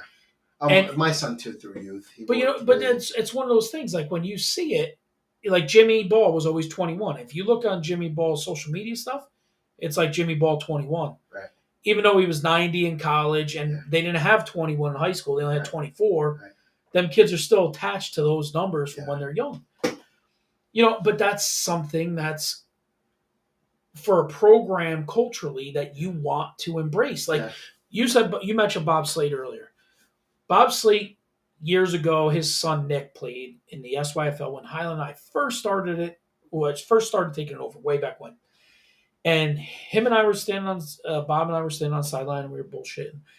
And he said something about his lacrosse numbers. He had it planned out so that if you were a senior and you had your number, the next person that could possibly get that number is an 8th grader. So because if he came up in varsity earlier, and then after that, all the way down to youth, the 4th grader was the next person. So like he had these numbers. When you came in a youth program, you picked your number, and then that number could stay with you all the way through till you graduate. That's great. I mean, think about how smart Bob was. Right. Now, in football, it's a little different. If you're a heavy kid, then you get thin, or thin, then you get big, whatever. It changes. But he had it. Like, he had the foresight to think, like, hey, we're going to make it a true program. I'm telling you, that dude, he came from Long Island or somewhere, right? Yeah. And I remember when he came in, he was, like, chirping. The only person in our school that played lacrosse was Ron London. Yeah. Right? People don't know that. He was a star as a 9th grader at Nanuet High School. And Coach Slate knew that. So when he thought he was going to build a program around Ron London, right? And, it took years later for him to get that program off the ground. But Coach Slate really, he brought like a different level of intensity. So did Tobin Tansey. Oh, yeah, Tobin Tansey. That was another guy. I couldn't remember Coach Tansey. Remember, we got that athletic director. We called him Hayseed. He would yodel. Yeah. That guy. But he fit our culture. Yeah. That's the other thing. Our culture was established. Those guys who came in added to it. They didn't try and change it. Right. They could not change that Saugerties culture. Right. We were Larry Neville's kids. Right. When the paper talked about Saugerties Sawyer's football, the first person interviewed was always Coach Neville. Yeah. Then it was a captain. Right. It didn't matter who it was, or the player of the week, whatever. Right. Never was it anything but Coach Neville's team. Right. I don't even think George Turk ever was mentioned. Like occasionally they'd say defense coordinator or whatever. Right. But like it was always about him. And Right. he took win or loss, he took the heat. When we lost to Elmira Notre Dame, I have the newspaper clip. Mm-hmm. Right? And they talk about the game and the Don Treat said to Larry, do you think you lost this game because of injuries? He said, no, we were outplayed. I was outcoached and we were outplayed. Right. Not, Eddie didn't play because he had a sprained ankle. Ron London had a concussion. Right. Damian Bono. We had to bring up Matt. We brought up Shane Geyser. As a freshman. I wanted to kill him. But I'm saying, as a freshman. He pitched the ball. He was so nervous. And we ran a 24 option. And the whole side of the field was open. And he pitched the ball so hard into my face mask because he was so nervous. We got the fumble back, and I grabbed him by the face mask, and I was like, calm down and play football like you know how. And his eyes were like this big. He was like, yeah. Okay, well, that's because he was up on varsity, but as a D end or something, and then they thrust him into the quarterback. Grader. I know. He was only up. He came up in part of the year to back up Damien. Right. And then with the injuries, they moved Damien to the wing. Damien went and they put him at quarterback. Yep. Yeah. When he played, Damien and me. And then he played a great game after that. Right. But going back to what you said, that it's Larry was at the head of it, and that's how it was. And that's hard to build when you've had 4 head coaches. Yeah. But that's what I was saying. Since Jimmy left, and Jimmy's only been gone 5 years. Right. Yeah, you know what I mean? But that's the thing, right? So even thinking about when I covered it was Dom Zarillo when I covered Saugerties football, right? Right. Yep. And I interviewed Dom before the Marlboro game. Marlboro was on a roll, and we went down there and stomped Marlboro that year. And I interviewed him on the radio, and there was no. It was like monotone. Right. Like there was no level of excitement, which I thought was cool. But then I watched him on the sideline, and we're getting stomped by Cornwall. I mean, at halftime, that game was like 50. Oh, it was a blowout by halftime. It was by the end of the first quarter. Yeah. It was a blowout. And I had the whole radio set up there. And I told the guys in the radio, I go, don't even set up the van. Like, don't even set it up. It's 21-0. Right? Like, let's get out of here and go to the Newburgh. Newburgh was playing Middletown. And I ended up covering that game the rest of the game. But, like, that was, again, there was a difference, man. That was, I don't know. We need to get it back in Saugerties, right? And we will. Winning changes cultures, right? But the thing is, we can't let it fall off after these kids get out of here, right? No. And these kids have to make it a point to come back and keep the winning program alive. Now, that's where the youth stuff comes in, because now you got Nicky Schultes and Jesse Smith, who took over the Outlaws, and those teams are both 6-0 right now and steamrolling. So the thing is we have this wave of kids that are coming in constantly, where you know how to play. Mm-hmm. You know what I mean? Like that's big. If you're youth in this town and you want to play football, play tackle football. Right. You know, the flag is its own thing. Yeah, flag's a different beast, man. Flag is its own thing, but if you have plans to play tackle football, get in with the youth program. I remember you talking about that and asking Coach Sheehan about the kids playing one sport and multiple sports. So my son played multiple sports until he was in 10th grade. And then he became, 11th grade. He became a one-sport athlete. And I didn't argue with him. But I said to my son, these other guys are going to be so much more developed than you. Right. Right? They're going to be able to play multiple sports. And Dennis was right. I have a problem with youth football now because I watched what happened with my son. My son has played tackle football from 5 years old. Mm-hmm. He's 19. My son's played more tackle football than the average person has lived. Right. That's a long time to play tackle football. Now he's playing 4 or 5 years in college, and maybe he'll play in the NFL or CFL or go to the pros, right? I think about that. By the time I got to my senior year in college, I had only played from really 7th grade or 8th grade. Right. I lost in the 8th grade, so I played 9th through varsity and then 4 years of college. Right. So I barely played 8 years of football. I barely played football. Right. Now these kids are playing 20. Like, look at Jimmy Ball. How many years Jimmy have under his belt? Well, 16. If he's 20 to at least 15. That's a long time to play this game. Right. But here's the point. But he didn't only play football. Right. He was a that's my point. You play all you got to give your body a chance to play other sports. And I won't let so years ago they wanted my son to play lacrosse. And then he wrestled, right? So I was like, football, wrestling's tougher on your body. Yeah. I said, I'm not big on you're playing 3 sports of contact. Yeah, full contact. Yeah, you know what I mean? Like, your body needs rest. Your body can't have 3. What does he play? He football, wrestles, and baseball. Yeah. Right. And baseball's good for him. Yeah, and not for nothing, it's when he plays baseball, his agility's way higher. Yeah. Keeps his arm going, but it's his feet moving. Yeah. What position does he play? Like center fielder. Yeah. Center, left. Yeah. So he comes in, plays second sometimes. He gets to read the ball in the air and things like that. Yeah. So, those are the things that are important, man. And I think that's the other thing, too, like culturally here in Saugerties, the kids have so much to do. Yeah. Right? They have the skate park. I don't know if they utilize that, but they have... the hockey's huge in this town. All we had was Kid Time Field. Right. That's all we had. We had Kid Time Field. We used to... After the first football practice, we'd go home. Remember, you bring your pads home because you had to mark all your shit. Yeah. We'd put our pads on and tackle each other. Me and Gary Dawkins. Yeah. Right? We'd hit in the cornfield at his house, right? Yeah. But I think about that now, and it's like, Here's the difference. There's a major difference, right? The kids are inundated with activities, things to do, and the parents don't put the time. The kid, the parents aren't parents like it was. My mom every Friday after she got out of work, it was on the phone with her girlfriends. Yeah, Ruben's got a game Saturday. Blah blah. They're down here. They'd all meet there. Then then they would go out, right? Like with their girlfriends, or they would. It was like the thing, right? Right. And it was every parent.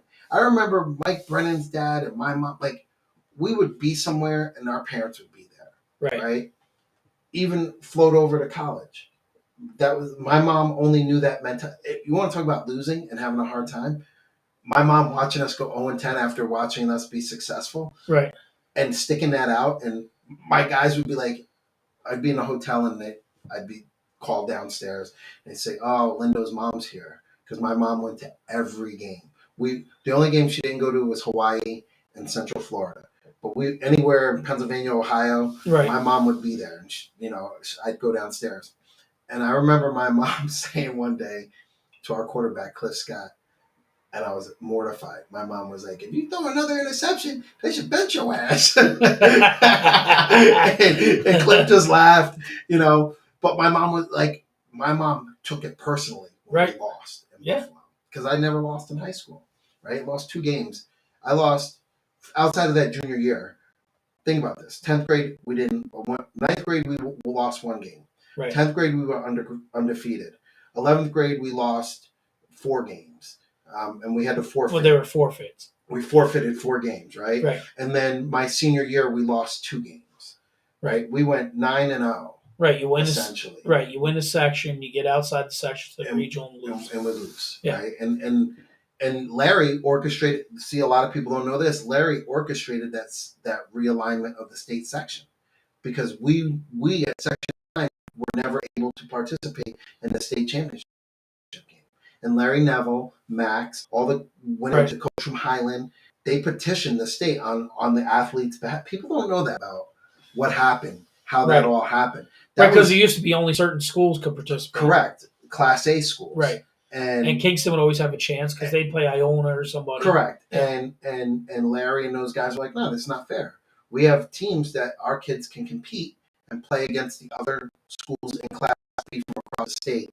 And then we had that crossover game in 1991, which was my senior year, was the test bed of having sectional crossover games that allowed you to go on. That's how you played Elmira, right? That's how we played Elmira Notre Dame. Right. We weren't even supposed to play Elmira Notre Dame. We were supposed to play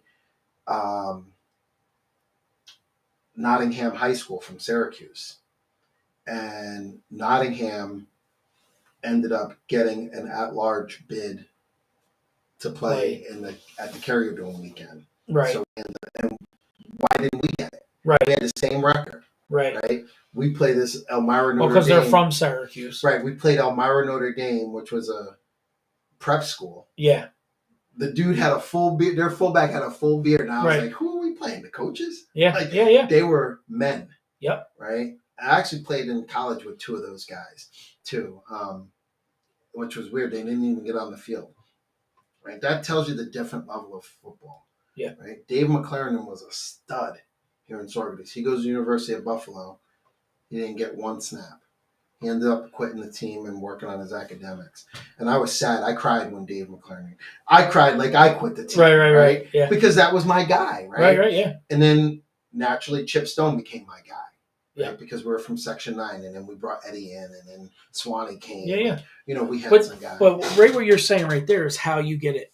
You bring your guys in. Oh, no. We need you back. Yeah. No. You didn't play this year, but we need you back. Yeah. You know what I mean? So, I mean, we hashed a lot out here tonight. You know what I mean? But there's definitely irons in the fire. If you take a little bit of what you said, a little bit what Dennis said, you got some of what Jimmy said. Ezra's on point there. We're kind of building back to what it all comes back to. This take some of this, mold it together, and let's get Saugerties back in the right direction. We should do a roundtable. I definitely want to do a roundtable with this. We should do a roundtable. We should get Dennis. We should get Larry.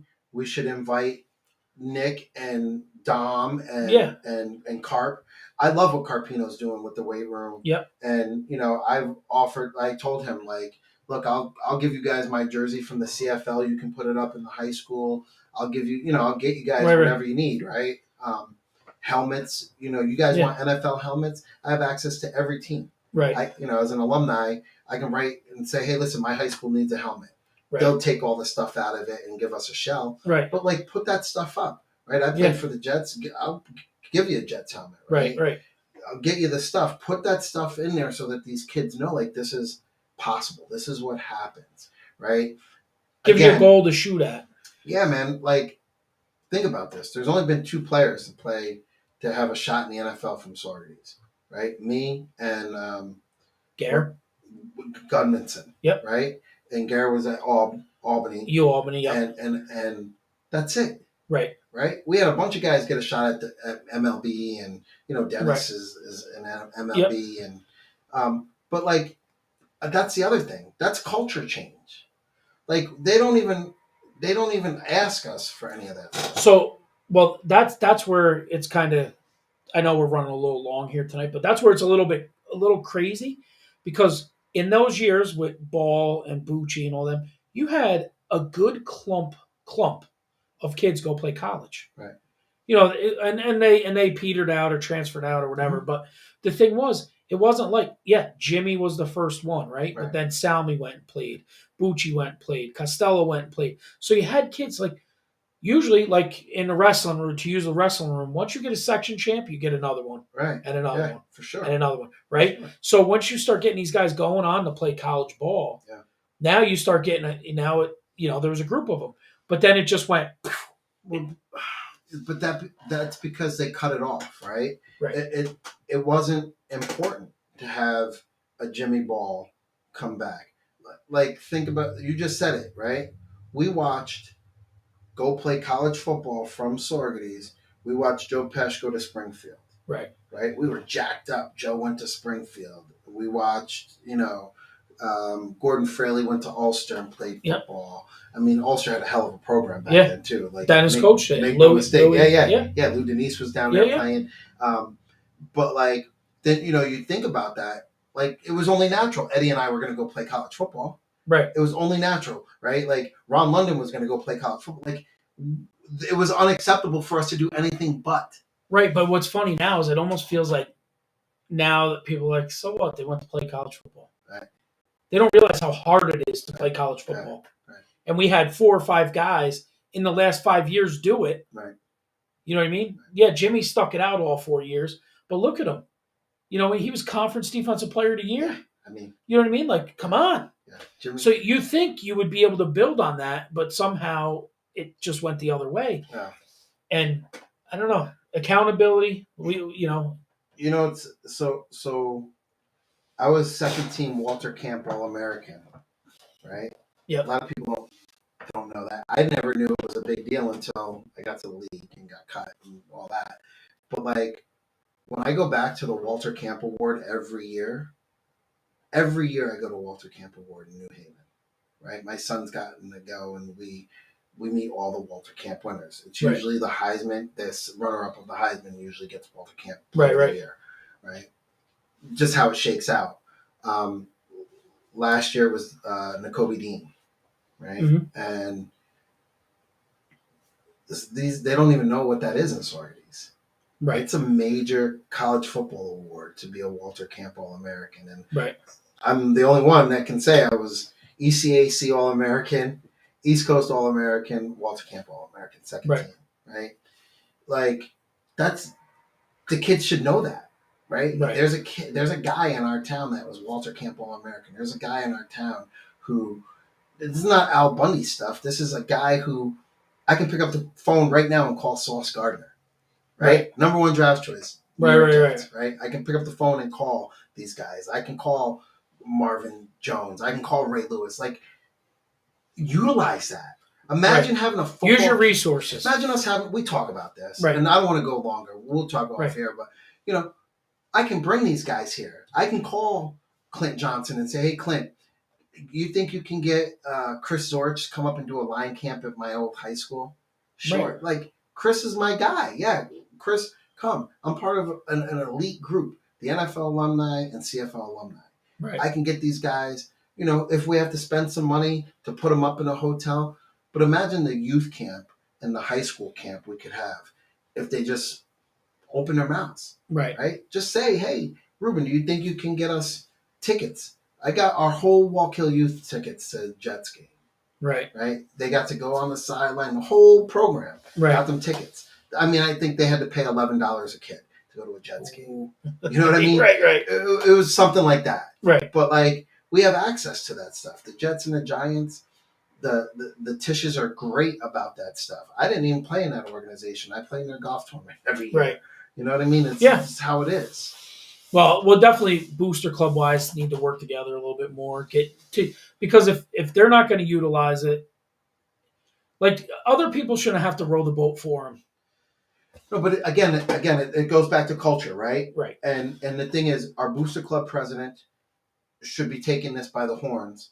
And if we don't have a Booster Club president, we need to have a Booster Club president and a Booster Club secretary. And it should be run like a 503c, like any other not-for-profit, and raise the money for the program, right? We'll donate money in the program. Man, Bob Syracusano is a fundraising machine. Yeah. I watched that guy raise $100,000 in one night for Diaz Ambulance, right? If he raised $20,000 for Saugerties football, that's enough to change the whole direction of this program for 2 years. Absolutely. 100% correct.